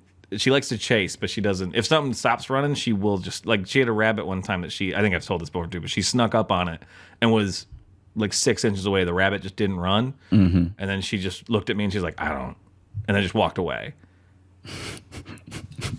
Because it didn't run, she's like, no, this is wrong. So this seems like a trap now. Yeah. This rabbit knows something that I don't know. Yeah. Honestly, Anyway. if I come for this rabbit, I feel like something bad is going to happen. Yeah. You're on the other side of him. Is he holding something? Does he have a weapon? Yeah. Is he holding something behind his back? Yeah. He seems to be too calm about this. Anyway, sorry. Trains. We haven't had dog talk in a while, you know? Yeah. No, it's fine. It's fine. And this has consumed my fucking weekend, this surgery. I'm with you. I've totally barely understand. slept. Yeah. I've barely slept. Because she won't lay still. It's not that I haven't slept out of worry. It's because she wakes up and then sprints while drugged up still on anesthesia. That's Friday night after she had her surgery was just like waking up and just trying to sprint to nowhere. Yeah. Anyway, sorry. It does sound like the opposite of what anesthesia should do. It never used to affect her that way, but the last couple times she's had stuff, because she had a tooth removed last year, and she did the same thing. It's like she's sleeping, and then she just wakes up and acts like there's something urgent she has to go do. Yeah. Which there isn't, because she's a dog. You don't know that, though. Maybe there's unfinished bones and unfinished business outside the yard, you know? Maybe. Because it does. It seems like she just starts walking places like, I'm supposed to do something, and then she stops, and she's like, no, it's right. I have no responsibilities. I'll go lay back down. I forgot I'm a dog. Yeah. But basically, Anyway, college gig, trains, choo-choos and colleges. I was seated diagonal from the bathroom, which I knew was probably going to be a problem. I wasn't sure how, but I knew eventually something would happen. And I was You're at least gonna smell something. Yeah, and I was across also from the dining cart. And so a part of me was like, man, maybe I should just spend some time in the dining cart. But my seat, I don't know if this was a malfunction or if I was just lucky or maybe Amtrak stepped up their game. But my seat went back just a little bit more than normal. Ooh. And as soon as it went back and no one ever came to sit next to me, I was like, then I'm in it. Like, why would I move? Life is good, you know? So anyway. Shit, I might stay on for an extra stop past DC. I might just keep going. Maybe I'll end up in Virginia. I don't care. When the seat's this good, why get off? And eventually it happened. There was a guy who you could tell, I heard his clip clopping from down the row, right? No, this guy. You said that right after Maddie walked by, so I thought you were saying you heard her. No. Clip clopping. This dude, I don't know what type of nice shoes he had on, but they were the fanciest flip flops I've ever heard that were dress shoes. Because it was like, I've got a tap recital. Yeah. It was legitimately like, how are these shoes making this much noise? And then he's running down the aisle and you can tell he's trying to hold it together, but he gets to the bathroom and someone's in there, and the impatience, because where the seats are, there is the handicap seating, right? Right. And so that means that since there's no one there in a wheelchair or anything, there's just room. And so he's pacing.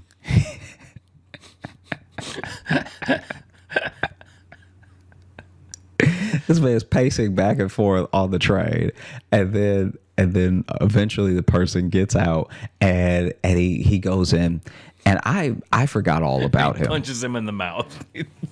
Yeah. You took too long. I truly forget all about this dude. Okay. I'm trying to remember what I was watching. I think I was watching Emily in Paris? Nah, never. Dang, I can't remember. But I was just watching a show on Netflix. The show gets done, and then maybe Emily in Paris is on Netflix. maybe 2 or 3 minutes after the show gets done, this guy walks out and just hands in pockets stands near the bathroom, leaned back. Like he looked like the only thing he was missing was a cigarette to smoke. Like he just barely made it.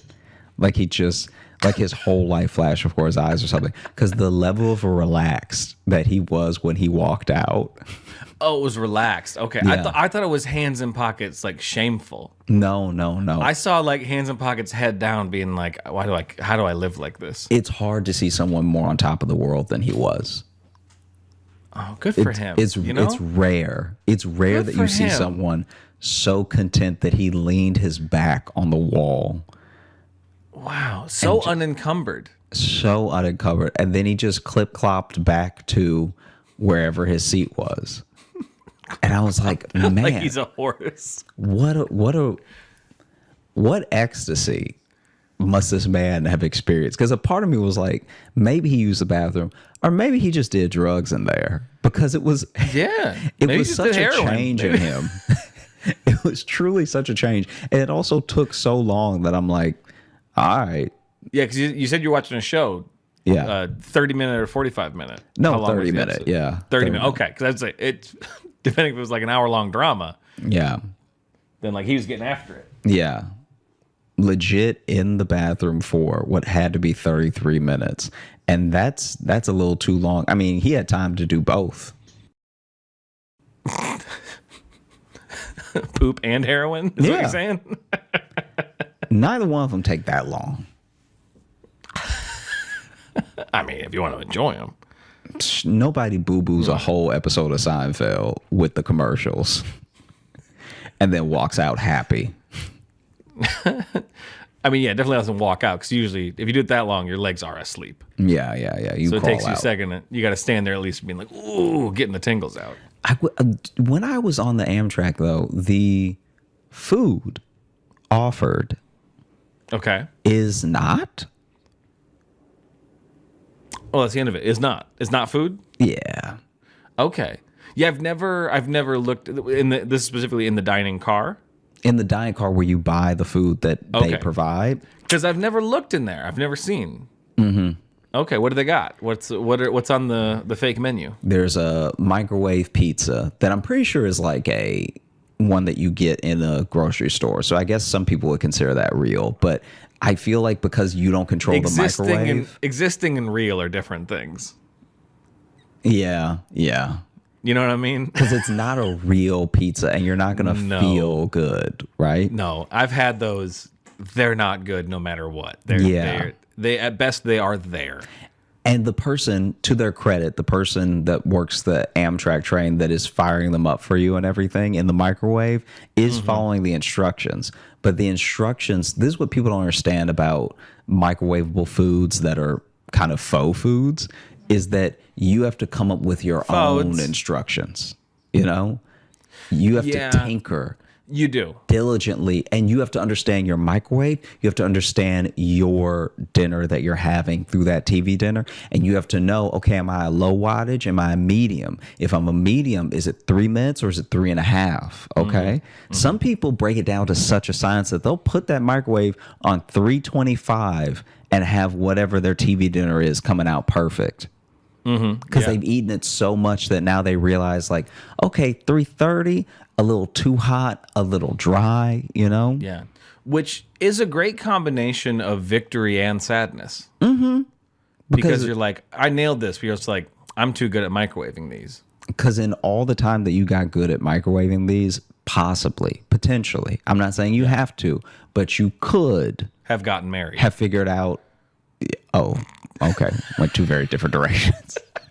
You could have gotten a life and been happy. Yeah, I guess so. I guess maybe that's the takeaway.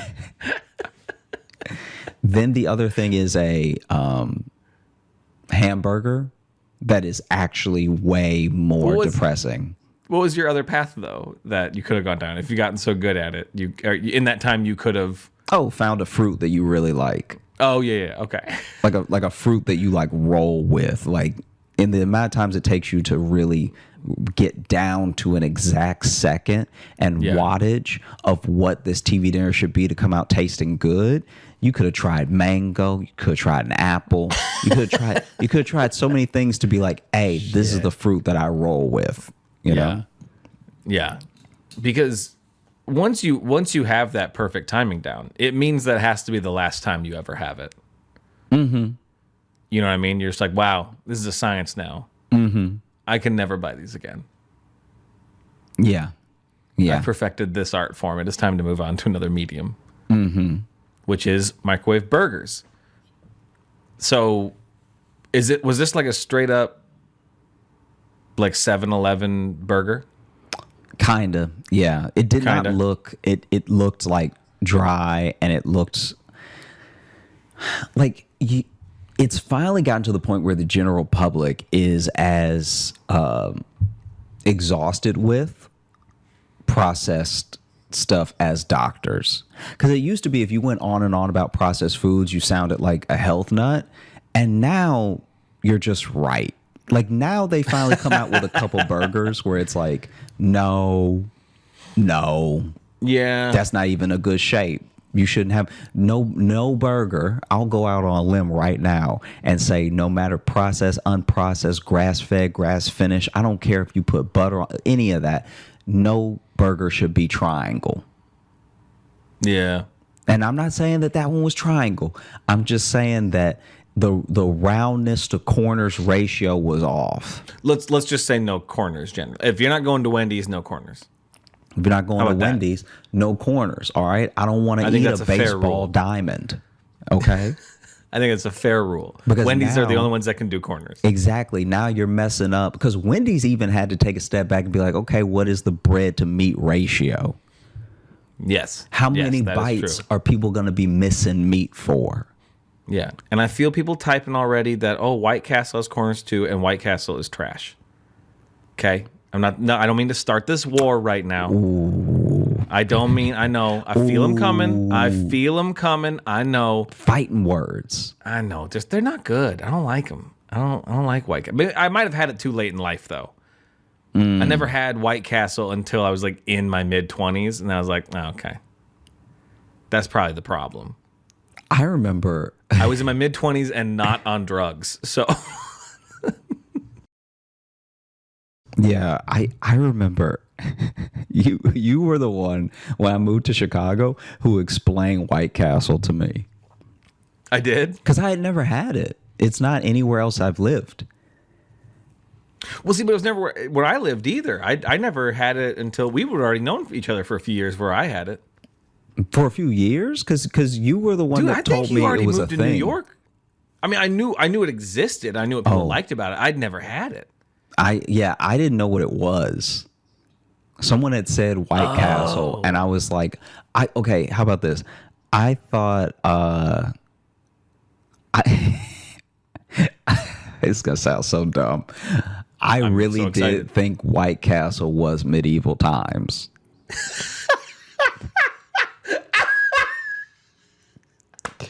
Because it felt like it said it all right there. Like it was like white people in a castle. No, you're not wrong.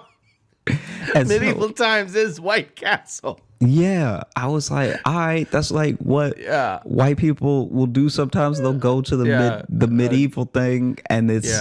I didn't know they put the name on the head like that, and then but a bunch of honky improvisers love to go to to medieval times for a birthday. They go all out for White Castle. And you were the one that that told me that it was Little Burgers, and I played it off like I didn't ever think that. It was Little Burgers.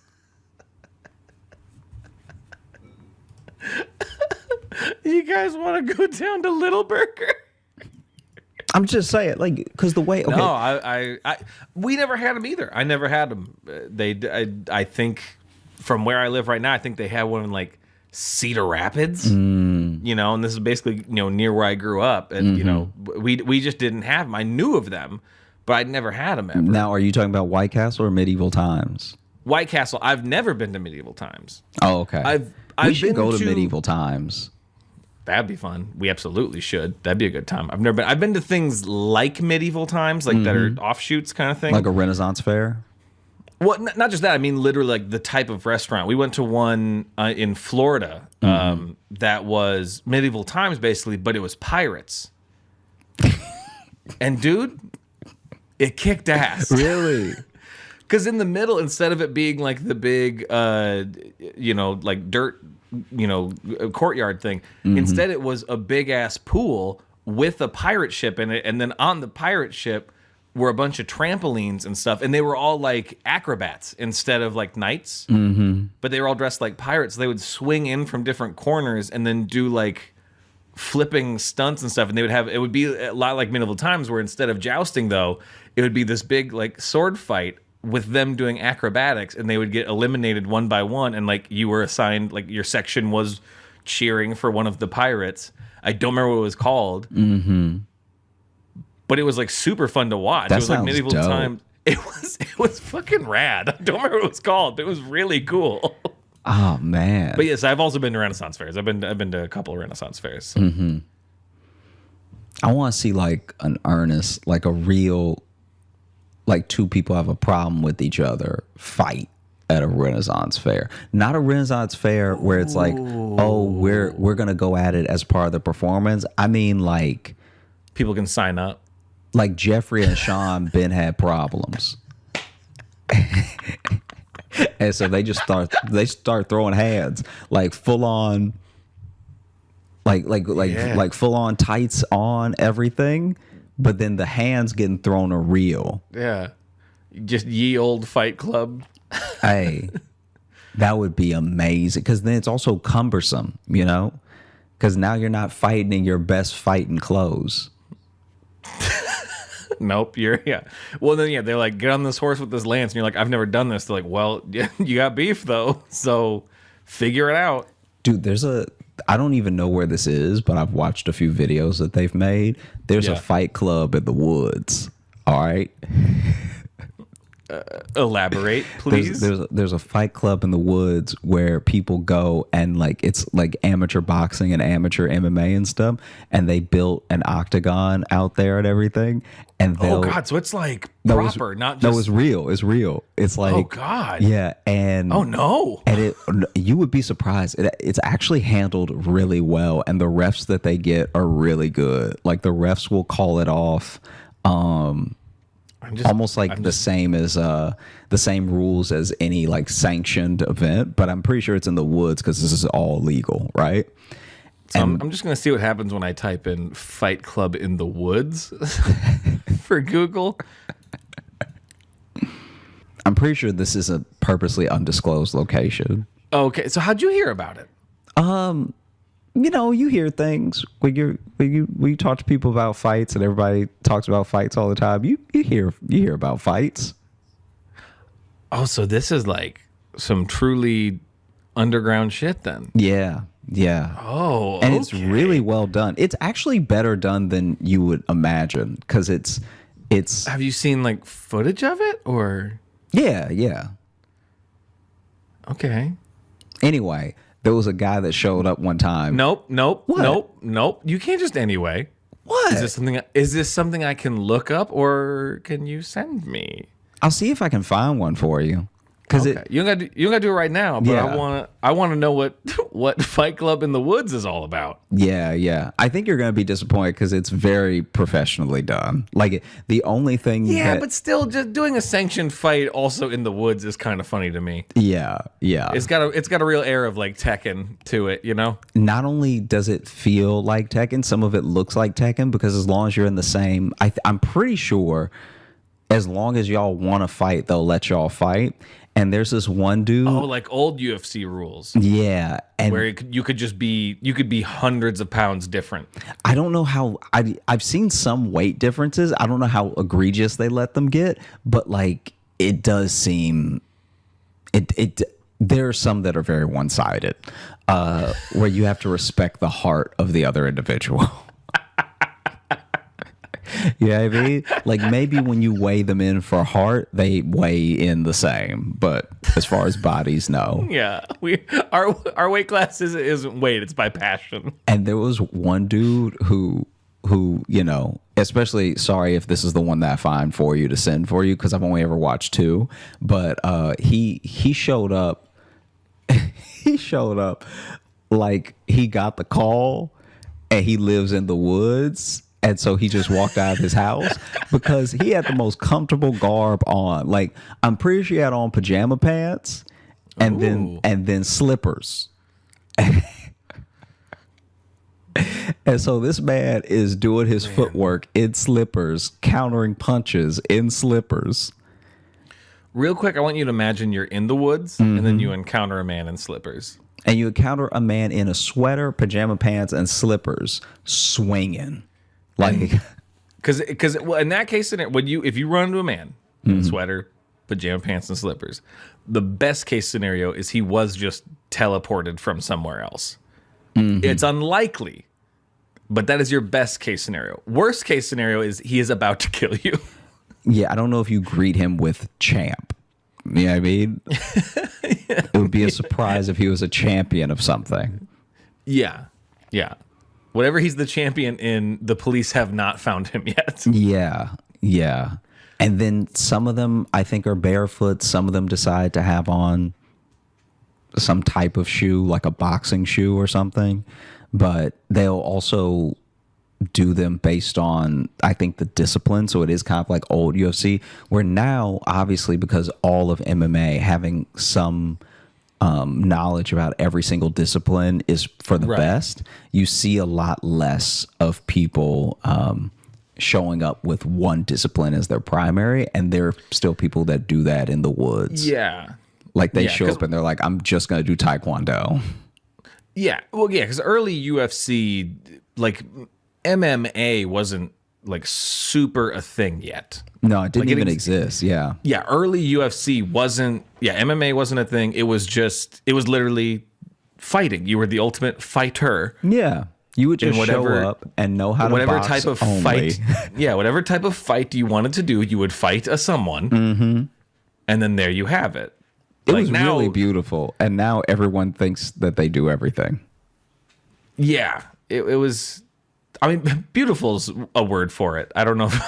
Well, it just like some of those early tapes I've ever seen are like, oh no. Yeah, they hadn't figured out the rules yet. If they stop this fight a second later, this becomes a snuff film. Yeah. But what I mean by beautiful is that it is cool to watch two actual types go at it, you know? Yeah. And that's even remember pure competition. Yeah. Like the competition of like, because that's what they were trying to figure out in the beginning. Is boxing better than Muay Thai? Is Kung Fu real? Like, is like all that stuff. Yeah. And then Jiu-Jitsu, which makes it a lot like again like a Tekken or something. Yeah, exactly. Where you have the character who's doing drunken boxing or whatever. And like you would have that in the original like Ultimate Fighting was just like a mishmash of ridiculous characters. Yes. Who are brought in from different realms with different styles to beat the shit out of each other for the entertainment of people who had VCRs. Like, did you play Tekken growing up? No, not really. I played more Mortal Kombat or Street Fighter. Didn't play a lot of Tekken. Oh man. Okay. So, that's why you tend to kick my ass anytime we're in an arcade and we play Tekken, because you're way more familiar than I am. Yeah, but I'm not even the amount of money and the amount of clout that these new Tekken guys have is insane. It's actually troubling.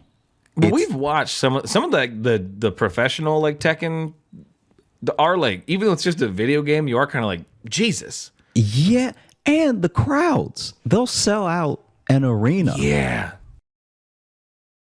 Imagine if my thumbs were that good. I just want good thumbs. Just give me them good thumbs. Like if you had real good thumbs, you could really make a living now. We're in a different era. If you come through with good thumbs, that's money. Yeah, it used to be a phrase to say I'm all thumbs, and that used to be a bad thing. Now it's a good thing if you're all thumbs. Yeah. You ever heard that one? No, I never heard that. It's an old one. Oh, okay. Saying you're all thumbs at something means you're like not delicate with it or whatever. So it's an old timey phrase. But now, if I'm all thumbs at Fortnite, if I'm all thumbs at Tekken, if I'm all thumbs at Street Fighter, if I'm all thumbs, I'm a millionaire YouTuber. I'm all thumbs, I got a golden thumb. Can we start a streaming channel called All Thumbs?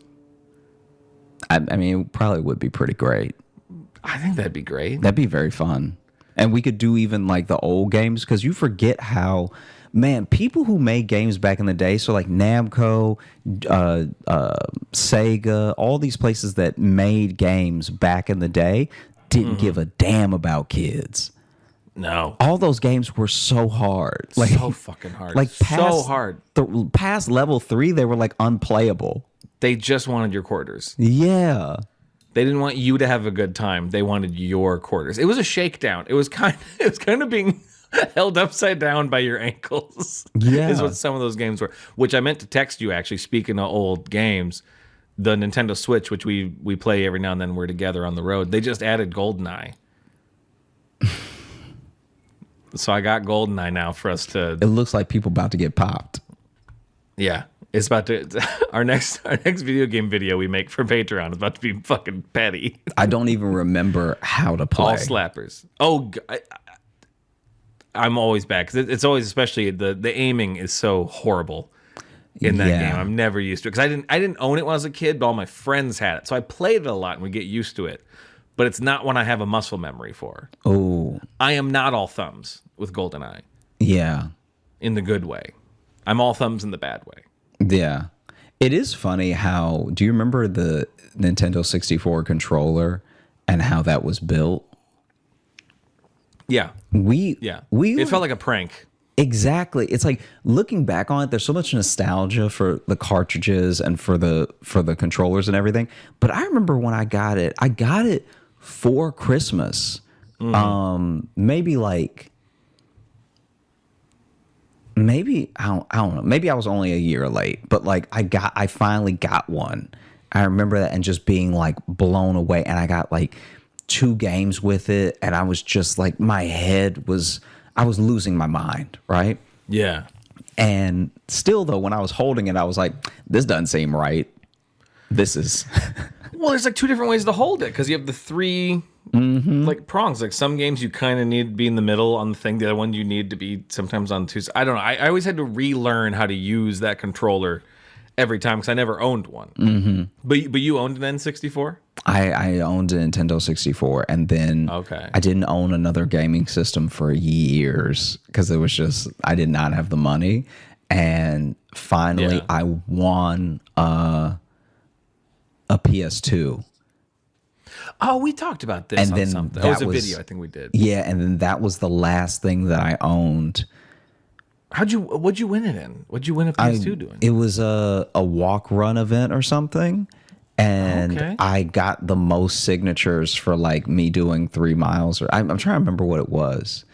But it was something like that, where I needed signatures and I needed people to pledge, $5, $10, whatever. And I just put in work, because in my head I was like, this is the only way that I'm gonna get a PS2 ever. Wow. In my mind, I wasn't even gonna grow up and buy my own. I was like, if I ever want one, it has to be now. Never. It has to be this. Yeah. That's an awesome way to get it, though. Yeah, and I remember it was like it was honestly like one of my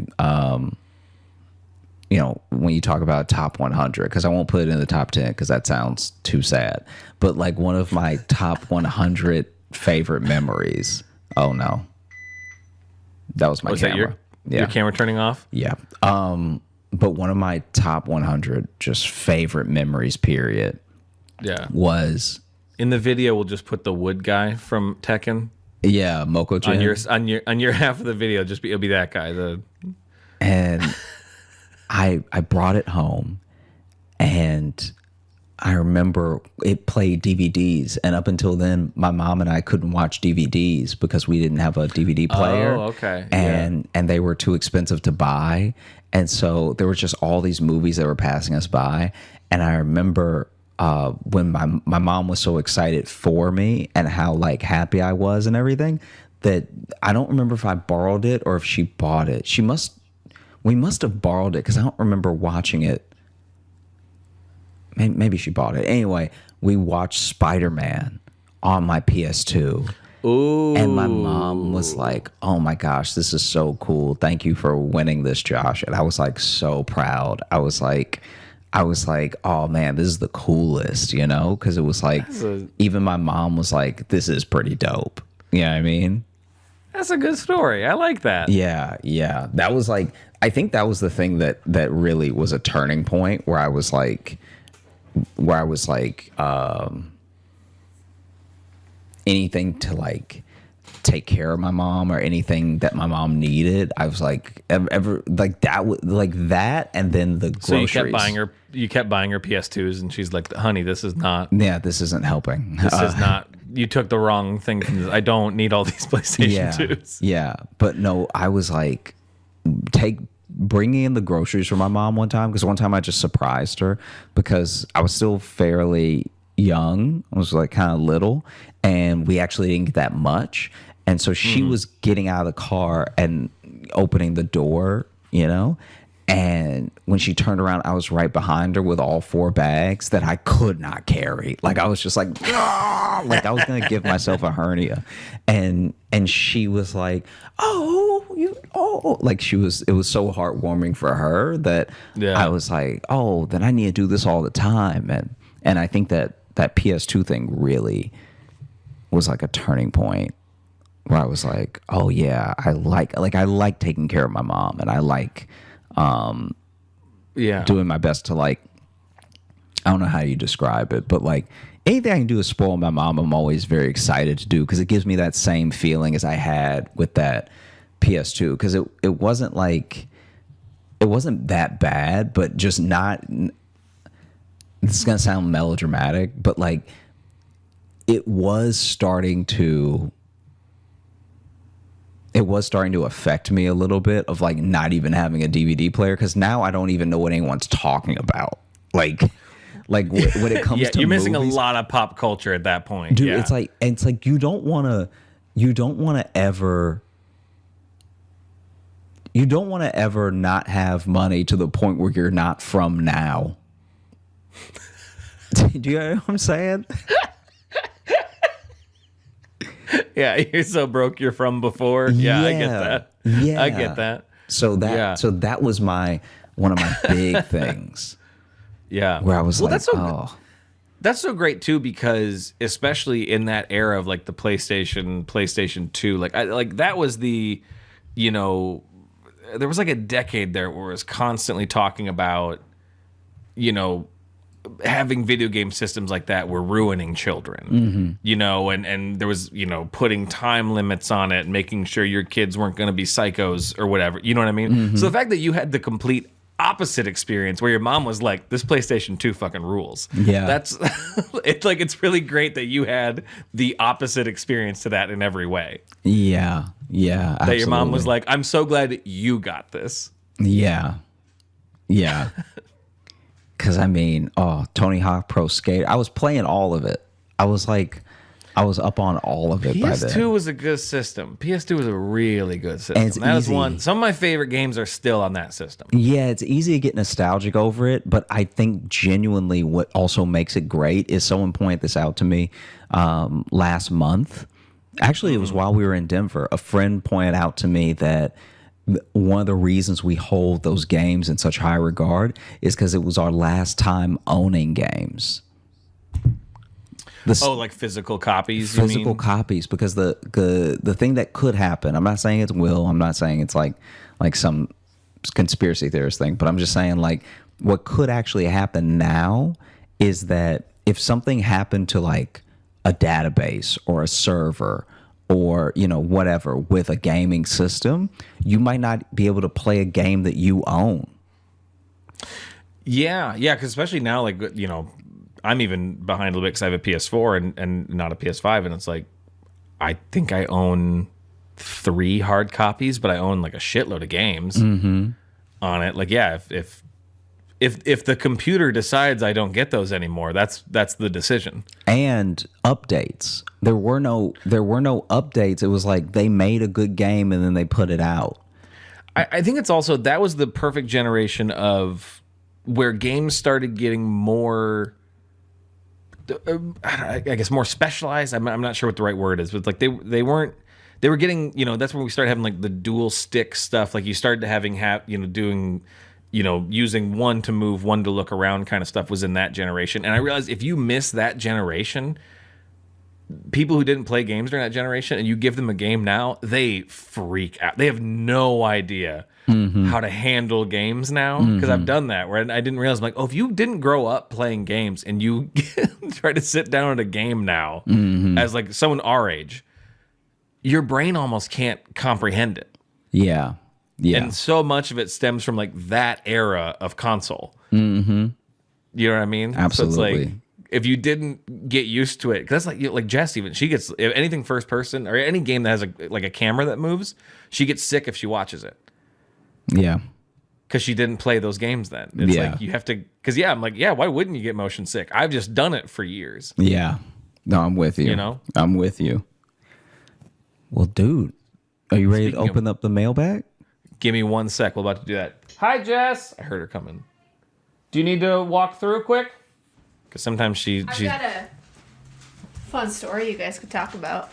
Well, we're about to wrap this episode up, but what happened? Have you ever heard of a milk and molasses enema? No. Woogie boo. Woogie boo is what he said. A milk and molasses enema? Yeah. That sounds like... when they clearly run out of names for like the specialized IPAs, and they're like, oh, this is demon anus fist, and you know what I mean? They just start putting words together. That's what that sounds like. Yeah, it works. Ugh. That's what I was cleaning up before I came home. That's what I was cleaning up before I came home, she just said. Okay, thanks for stopping by, hon. You're welcome. I love you. Love you. Your job's gross. I'm glad you do it, but everything's bad about it.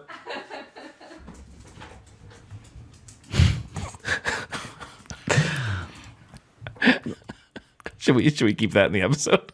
Let's let's do it.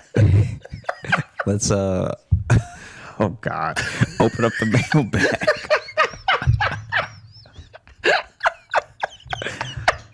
I gotta go try to eat nachos now. Yeah, sorry. Yeah, this has been a strange episode. All right, here we go. Let me see. Opening up the mailbag. This is our email, joshjohnsonshow@gmail.com. You can email us questions or stories or topic ideas, and we love to read them there. Here's one. This is from Kaylin, and the title is called Storytime Request. Hey, Toontown and Squeaks. I'm a longtime listener, first-time emailer to the show. I've probably listened to every episode about 3 times. I will never get used to that. Yeah, that's amazing. People have been telling us that for 3 years. I'll never get used to it. Y'all are my favorite thing about Thursdays. Well, as per usual, I was re-listening to an old episode 48, Little Joshy is Kidnappable, while changing my cat's litter, and Josh mentioned an old improv troupe he was kicked out of. I don't believe Josh ever told this story, and I was hoping he would indulge the listeners. On a side note, Josh singing Vindicated at the end of episode 125, our last episode, Don't Meth with Crack, is my new favorite thing to say to myself alone and unprompted. Never fails to make me smile, LOL. Anyway, hope y'all are well. Truly cannot express how much this show means to me. See y'all next Thursday. Thank you, Kaylin. That was a very lovely email. That was dope. This improv troupe. I don't know if we've really talked about it. Yeah, I will talk about it, but it is longer than, in order to really tell it, it is longer than. Okay. Yeah. So let's put that on the docket. Maybe next episode. Should we try to dig into Yeah, maybe so. Yeah. Because Yeah. we could probably do, because we both did improv. There's probably improv stories we could fill an episode with, maybe. Mm-hmm. Do something like that. Okay, so I know that's always sometimes annoying that we get asked the thing and we're like, cool, we'll talk about it later. Yeah. Yeah. No, I'm with you. But okay, so we'll get to that. But thank you so much for that email. And then this one here, this is from Gabe. And great podcast with a great host. The title says, hey guys, love the podcast, but I just wanted to ask, why isn't it called the Logan Nielsen Show? I mean, Josh is funny, I guess, but Logan is obviously superior. I mean, compared to Logan, Josh is barely even there, but they spelled it like bear in that pun that you love. Oh, God. I'm just kidding. Parentheses, maybe. I love both of you, and I love the show. 1 million out of 20 jangles. Sorry about your brain, King. Gabe, and then I love they give a pronunciation key, and it just says pronounce like the word gay. Then you add a B sound.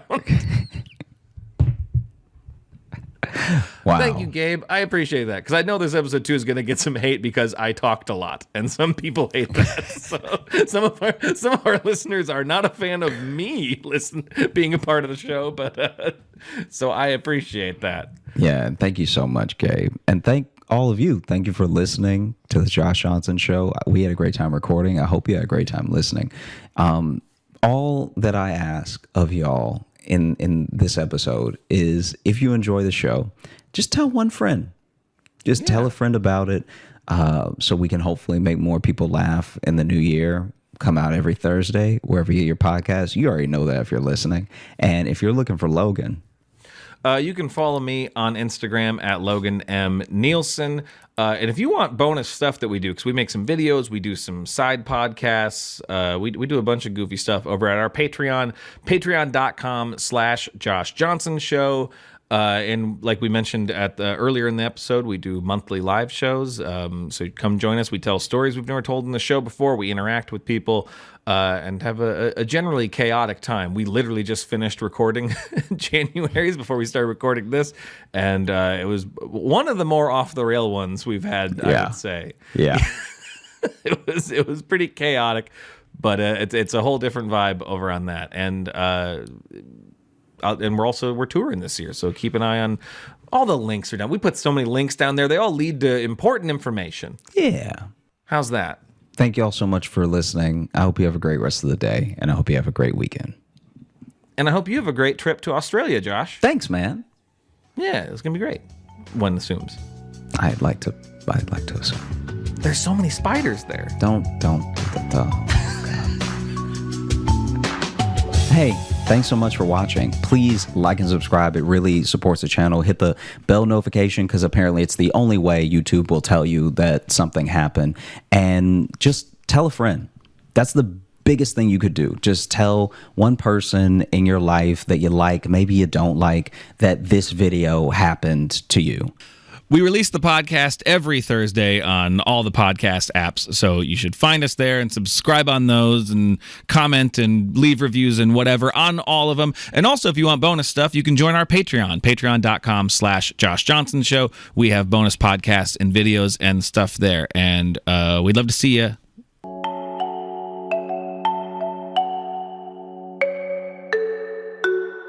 Salt Lake City, Utah. Please make some noise for Josh Johnson!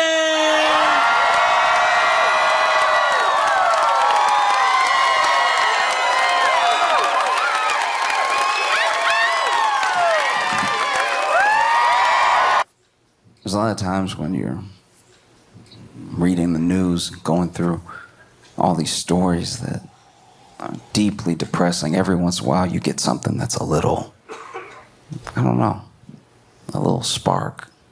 Something that takes your mind off of all the bad stuff, even if it is one of the bad things, you know? Like, I don't know if y'all saw, but Diddy's lawyer trying to quit.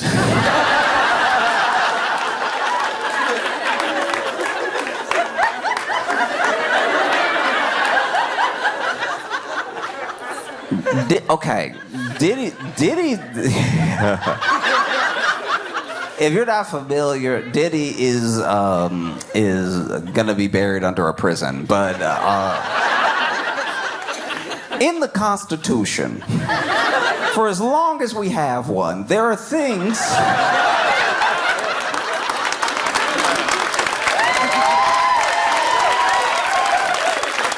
For as long as we have a Constitution, there are things laid out in it that state your rights as a citizen, you know? And your rights in court. You have the right to not incriminate yourself. You have the right to an attorney. You have the right to a speedy trial. You know, you have these rights because we've tried to set up to the best of our ability and not a great ability, a justice system that kind of works. You know what I mean? I look at the American justice system the way I look at my uncle's car, right? It barely runs, but it does turn on and off. Like functionally, it is still a car, even if you do have to push it sometimes to really get it started, and you can't trust the brakes. It's functionally it fills the definition of a car. You know? And when I look at the justice system, I'm like, it's a system. But within that system, for as long as we've had it, we've had an individual, whether they did or did not do something, needs to be represented by someone up against the state or the party suing them. And the people that take on these criminal cases, maybe they take them on because they just know our system works best when there's at least someone where it won't be popular, but there's someone to stand on the other side of the thing to make sure that the scales are balanced, that gives an honest effort, even if this person did what they're accused of doing, is a monster. None of that matters, because for the justice system to be a system, we at least have to walk in the door with the scales at balance, right? Innocent until proven guilty, and just something so that we don't all tear each other apart. And then there are people who really believe their clients. They really believe in the innocence of this person. They're like, I know this thing looks bad. And I know from every angle that everyone should just throw their hands up. But I believe this person when they told me that they didn't do it. And so they represent them, right? And neither of those seem to be the case for Diddy. Like that was all mostly theoretical. It's just his lawyer quitting. His lawyer's name, I might be mispronouncing it, but I'm pretty sure it's Anthony Rico, which is one of the most insane last names to have while not wanting to represent Diddy at all. That would be like your lawyer's name being Danny Murder, and he's like, I can't be next to you though. That's wild that I can't be over here.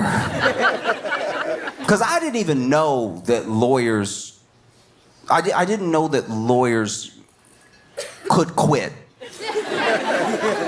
Everything I know about the law, I know from like movies and TV and stuff. And usually when you're watching a movie or TV show where someone is having, you know, a butting head scene with their lawyer, it's either the lawyer being like, well, look, if you're not going to be honest with me, you're not going to tell me everything, then you can just find somebody else. And you don't really know what that means, right? Or the person in jail be like, or you're not even doing your job. You don't even believe me. You know what? You're fired. And then I don't know what that means. You know? But in Diddy's case, this person, I didn't know that you couldn't just quit. I didn't know that you could quit, but I also, if you could quit, I didn't know you couldn't just quit. This is sounding dumber than I'm intending it to sound, but I'm telling you the way I found out. I didn't know that you could quit, and then when I found out you could quit, I didn't know that you couldn't just leave. You have to file a motion to quit. You have to like let the judge know I need to quit. You can't just quit the way you quit at Costco. You can't just walk out middle shift. Like, you know what, I'm gonna do something else in my life. You know? And so, you know, he filed a motion so that he could quit, and in the motion he says, under no circumstances can I continue. Woof. Under no circumstances can I continue. This man's paying you millions of dollars. Under no circumstances can I continue. And then they, you ask, hey, why can't you continue? And he said, hey, look, I'm not going to give you any reasons, okay? People are asking him, I'm not going to give you any reasons, okay? Because that would violate attorney-client privilege, which I'm not a lawyer. I don't know the law. I don't know many laws at all. But that sounds very guilty to me. That sounds wildly guilty. I'm not a lawyer. I don't know the law. That sounds very guilty. It feels like when you're saying, hey, why are you quitting? Because I have to. Why? I can't tell you it would violate attorney-client privilege. Just that sounds like he did it then. That sounds like he did everything then.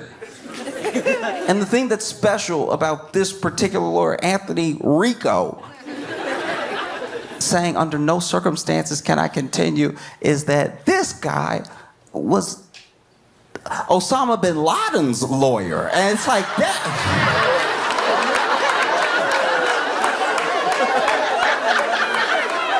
Sir, what did he do?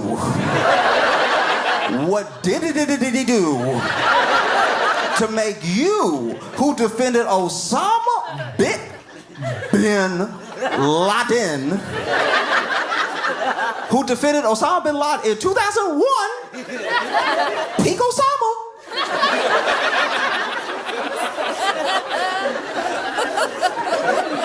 If there was ever a time where the heat was on Osama bin Laden, it was 2001.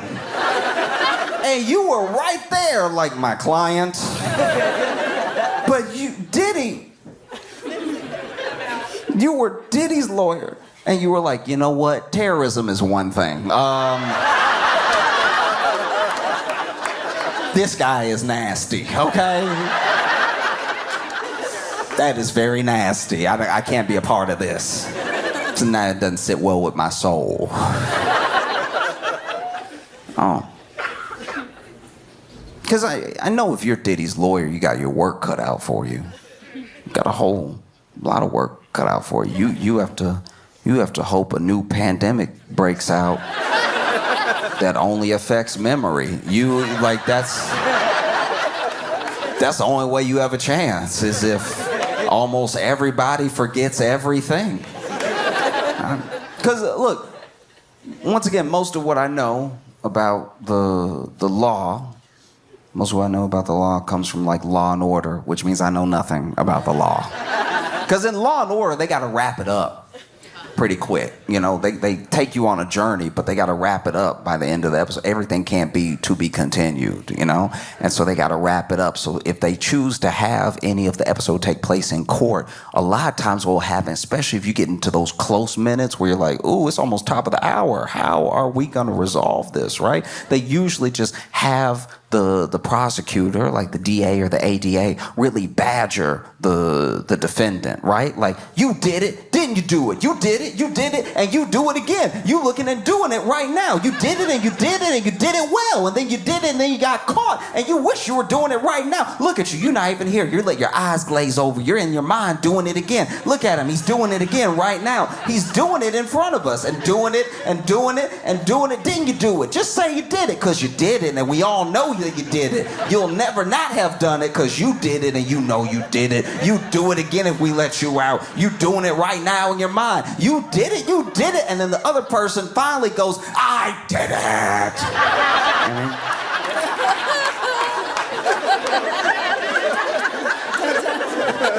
And usually they freak out and they're like, I can't handle having to say no more than 8 times. I did it. Oh no, the jury. Dick Wolf.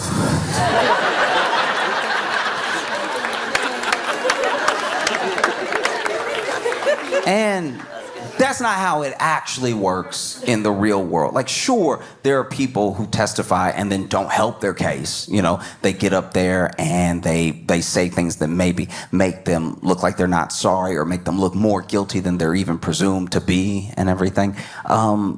But you don't really have that with Diddy. Not just because the trial hasn't started, but with Diddy, he did record himself doing everything he's accused of doing, and the FBI has it. That is pretty bad. Only thing worse than doing something is doing it on camera. You know? Even if the entire jury could not see, they could hear. So it's rough. He also has not only the lawyer that Osama bin Laden had, Diddy's got like 3, 4, 5, 6 lawyers. Got a lot of lawyers. I didn't even know you could have that many lawyers. I guess you can have as many lawyers as you want, but like that already. I'm not a lawyer. Glad I'm not on the jury, but that looks very guilty to me. Everyone that I know who's ever gone to jail or been found innocent and didn't go to jail, they had one lawyer. They had one lawyer to be like, hey, it's just me and he didn't do it. That was the whole proceeding, right? They didn't have a soccer team. That's crazy. You got so many lawyers. I bet you that was one of the things that his lawyer said. He was like, look, you're gonna be good. You got 80 other lawyers. Okay, you don't need me. Let me go. Please, I know too much. No, because at a certain point, a certain amount of lawyers, I know that everyone has their specialties, but that looks bad to me, at least. It's like you need that many specialties at once. You accused of that many things that you go ahead and break up the work like a group project. And then to say you have like 5, 6, 7, 8, 92 lawyers, for any one of them to quit does make everything look worse. You know who didn't quit? OJ's lawyer. OJ's lawyer saw everything. He even saw him in the Bronco, and he was still like, I got you. We gonna be good. You know who else did quit? Jeffrey Dahmer's lawyer. He saw that to the end. Ted Bundy didn't even quit defending himself. He was like, you know what? I'm gonna keep going. Let me see how this plays out. At any point, he could be like, you know what? I'm making me look extra guilty. Let me go ahead and get some help in here. No, it's mind-blowing. I don't get it. You represent Osama bin Laden. And he was number one in the war. You went for the criminal. You repped the criminal. And whatever we're finding out about Diddy behind closed doors, you were like, not this. Yuck.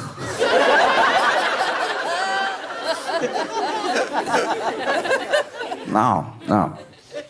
Because you see people in situations where they look incredibly guilty or they do something very dumb that's almost indefensible and they still have legal representation that sticks by them. There was a dude who, okay, I shouldn't laugh, but it's one of the dumbest crimes I've ever heard of. So basically, there was this dude who went to break into it was his house. He lived with his mom, right? But he was gonna go ahead and rob the house and try to sell a bunch of stuff off, right? So then he broke into the house and then got caught because I guess police were just happened to drive by, right? And then they see him breaking the window, going into the house.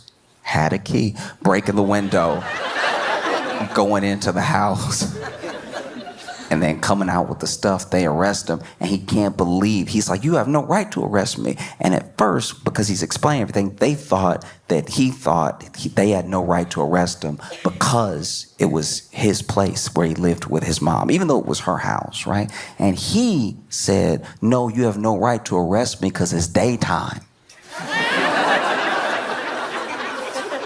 He genuinely believes you could only get arrested for burglary at night. And his lawyer didn't quit.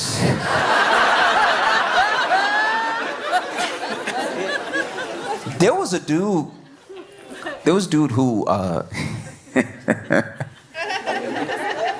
He tried to rob a bank. He ran up in the bank. This was years ago. This dude ran up in the bank and had his gun out, and he was like, go ahead and empty everything right now. I'll kill everybody. I don't care. Swinging the gun and everything. And then the tellers were like, do you want a bag? Because he just came in, just him and the gun, just waving. Him and the gun, no bag, not even a backpack, just here with the gun. The money now. And they were like, would you like something to hold it with or anything? And he was like, damn right, it's a real gun.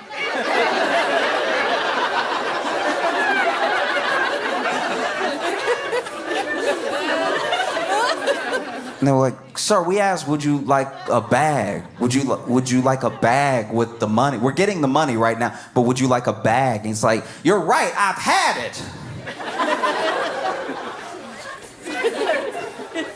And then they turned to each other and they were like, I don't think he can hear us. And so then they hit the alarm.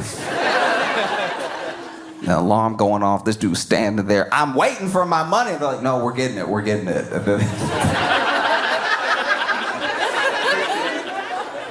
They get the money, they get the bag, and before he can even leave the bank, cops roll up. And basically, he was hearing impaired. And so then he sued them for taking advantage of his disability.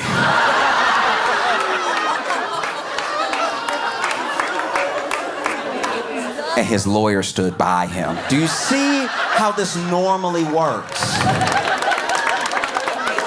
That's how it's supposed to go. Your lawyer is supposed to stand by you. They're supposed to be your ride or die. Diddy's lawyer said, no, I like to live and I will not be getting in the car. Oh, that's insanity. That many lawyers. You got 98,000 lawyers. I feel like Diddy just gonna keep hiring lawyers to make sure there's no one left to be on the jury.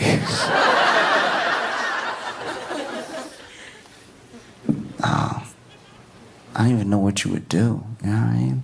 Like, when you look at a situation like this where the whole world knows about Diddy and Diddy's case, right?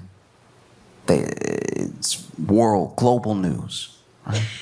And everyone is expecting things to come out during his case. So there's more eyes on it than even when it started. It wasn't just a thing that popped up, oh, Diddy got arrested and then it's over. It's the fact that all of Hollywood could be implicated. That's the feeling that people have, right? So people are going to be watching the trial nonstop for every update possible because maybe your favorite pop star, maybe your least favorite R&B artist, whoever, right, will be involved in this case somehow. And so the whole world will be watching, and the whole world already knows. So how could you not have, in a sense, at least if you're Diddy's defense, a tainted jury? Because how are you going to pull from people who can be impartial, who don't know who Diddy is, right?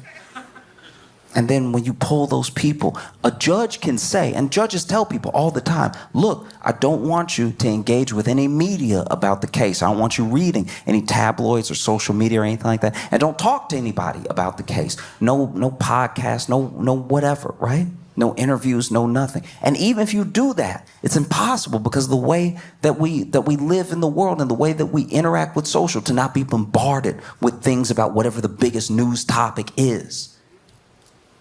So then how is it possible for Diddy to have a fair jury, right? And his lawyer could have made that case just now. And instead he said, no, I'm getting away from this dude. I cannot be near him at all.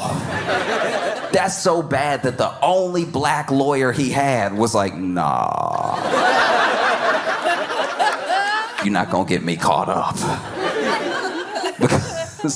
Because you know, I think he's just scared. I think he's scared that he's so close to it that he's literally just representation, but he might go to jail. That can happen. I didn't know that could happen, but that can happen. I had never seen it happen in my life until Michael Cohen Michael Cohen, in case you don't remember, was Trump's lawyer. And Trump got in some legal trouble. And somehow, Michael Cohen went to jail. That's a superpower.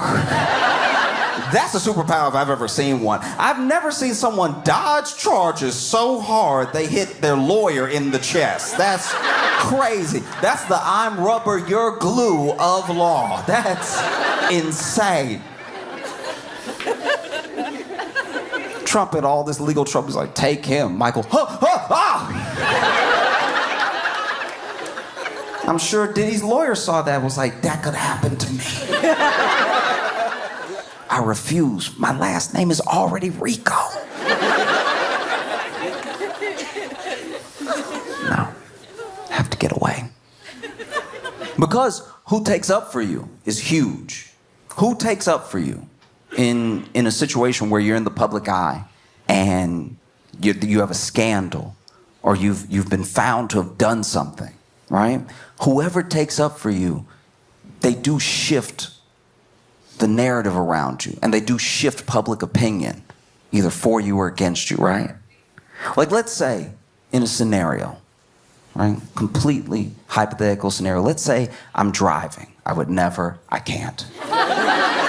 I'm very bad at it. But let's say I'm driving. Once again, this would never happen, all right? I failed my driving test and I have not driven since, okay? I'm very bad. But let's say I'm driving behind the wheel of a car, which I should never be. It's a chair that could kill someone. It is insane that people just get in those and just go. Like, that blows my mind. I will take an Uber or the bus. I am fine without being behind the wheel of a death machine because all it takes is your foot and you could just take anybody out. That's crazy. I don't like being in cars in the front driving. Every time I move, it moves. That's crazy. I don't like that at all. I'll sit in the back. But let's say I'm driving, okay?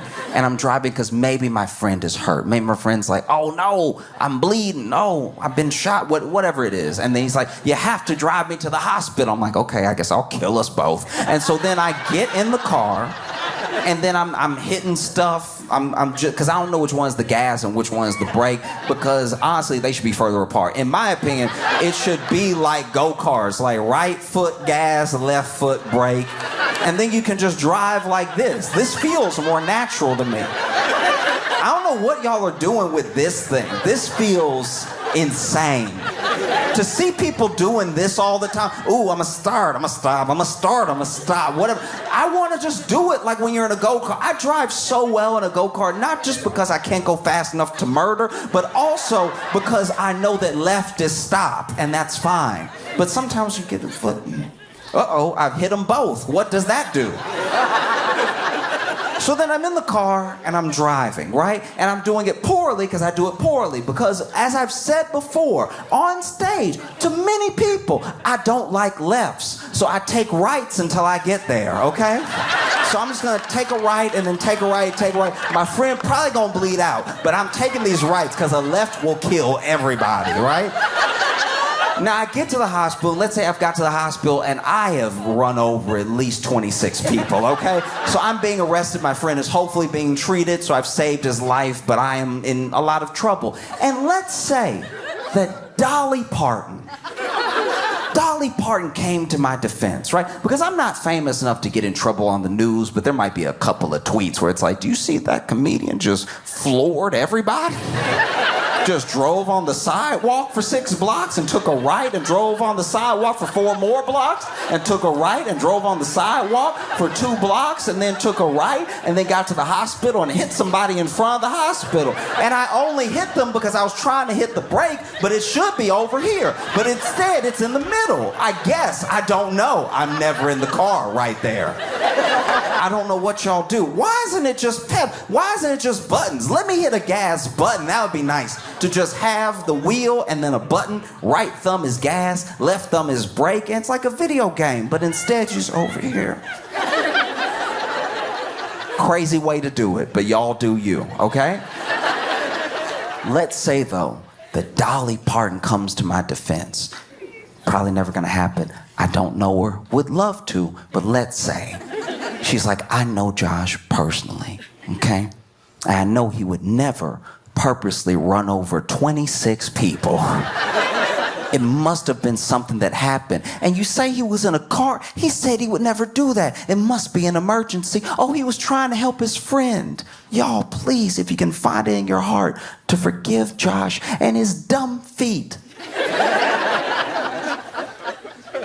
I'm just saying, if Dolly Parton came to my defense, I think that would shift a lot of people's opinion of me. Everyone loves Dolly Parton. Everybody knows Dolly Parton is a sweetheart. And so if she came to someone's defense, you would think, oh, if Dolly sees something in this person, then yeah, maybe they're a good person. Maybe she's right. Maybe he didn't mean to run over 26 people.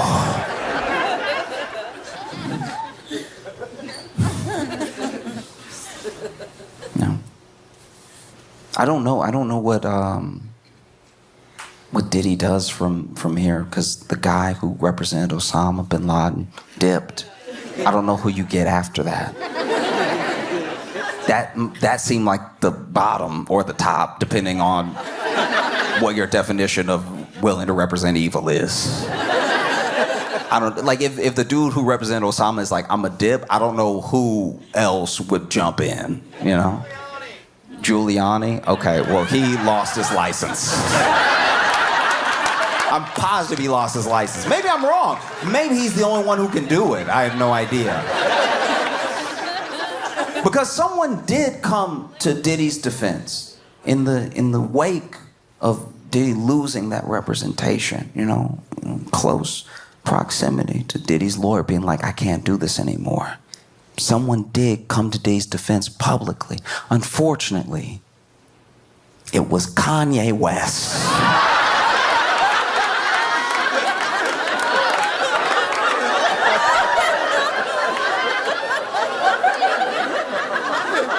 In a tweeting tirade, Kanye West went on an absolute rampage. He called himself a Nazi. He posted a bunch of like anti-Semitic stuff. He said all sorts of things. And then he said, by the way, free Puff. I think if you're Diddy in jail, you're like, this is worse. That is worse. I did not know it could get worse than the Osama bin Laden lawyer leaving me. But this is bad. This is very, very bad. That was me kind of like doing a little bit of rapping the way that Diddy does it because he's not good at it. You know what I mean? Like, but yeah, this is bad. This is worse because he's calling himself a Nazi and then he's like, also, that guy. Think of that guy and me. Together right now. Think of when you think of me, I want you to think of him, all right?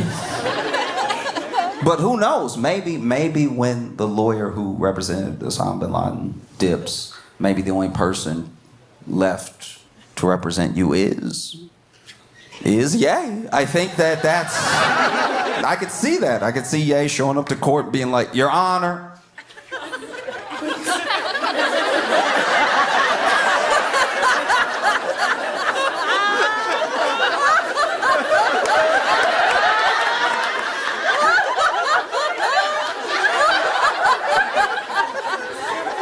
I rest my case.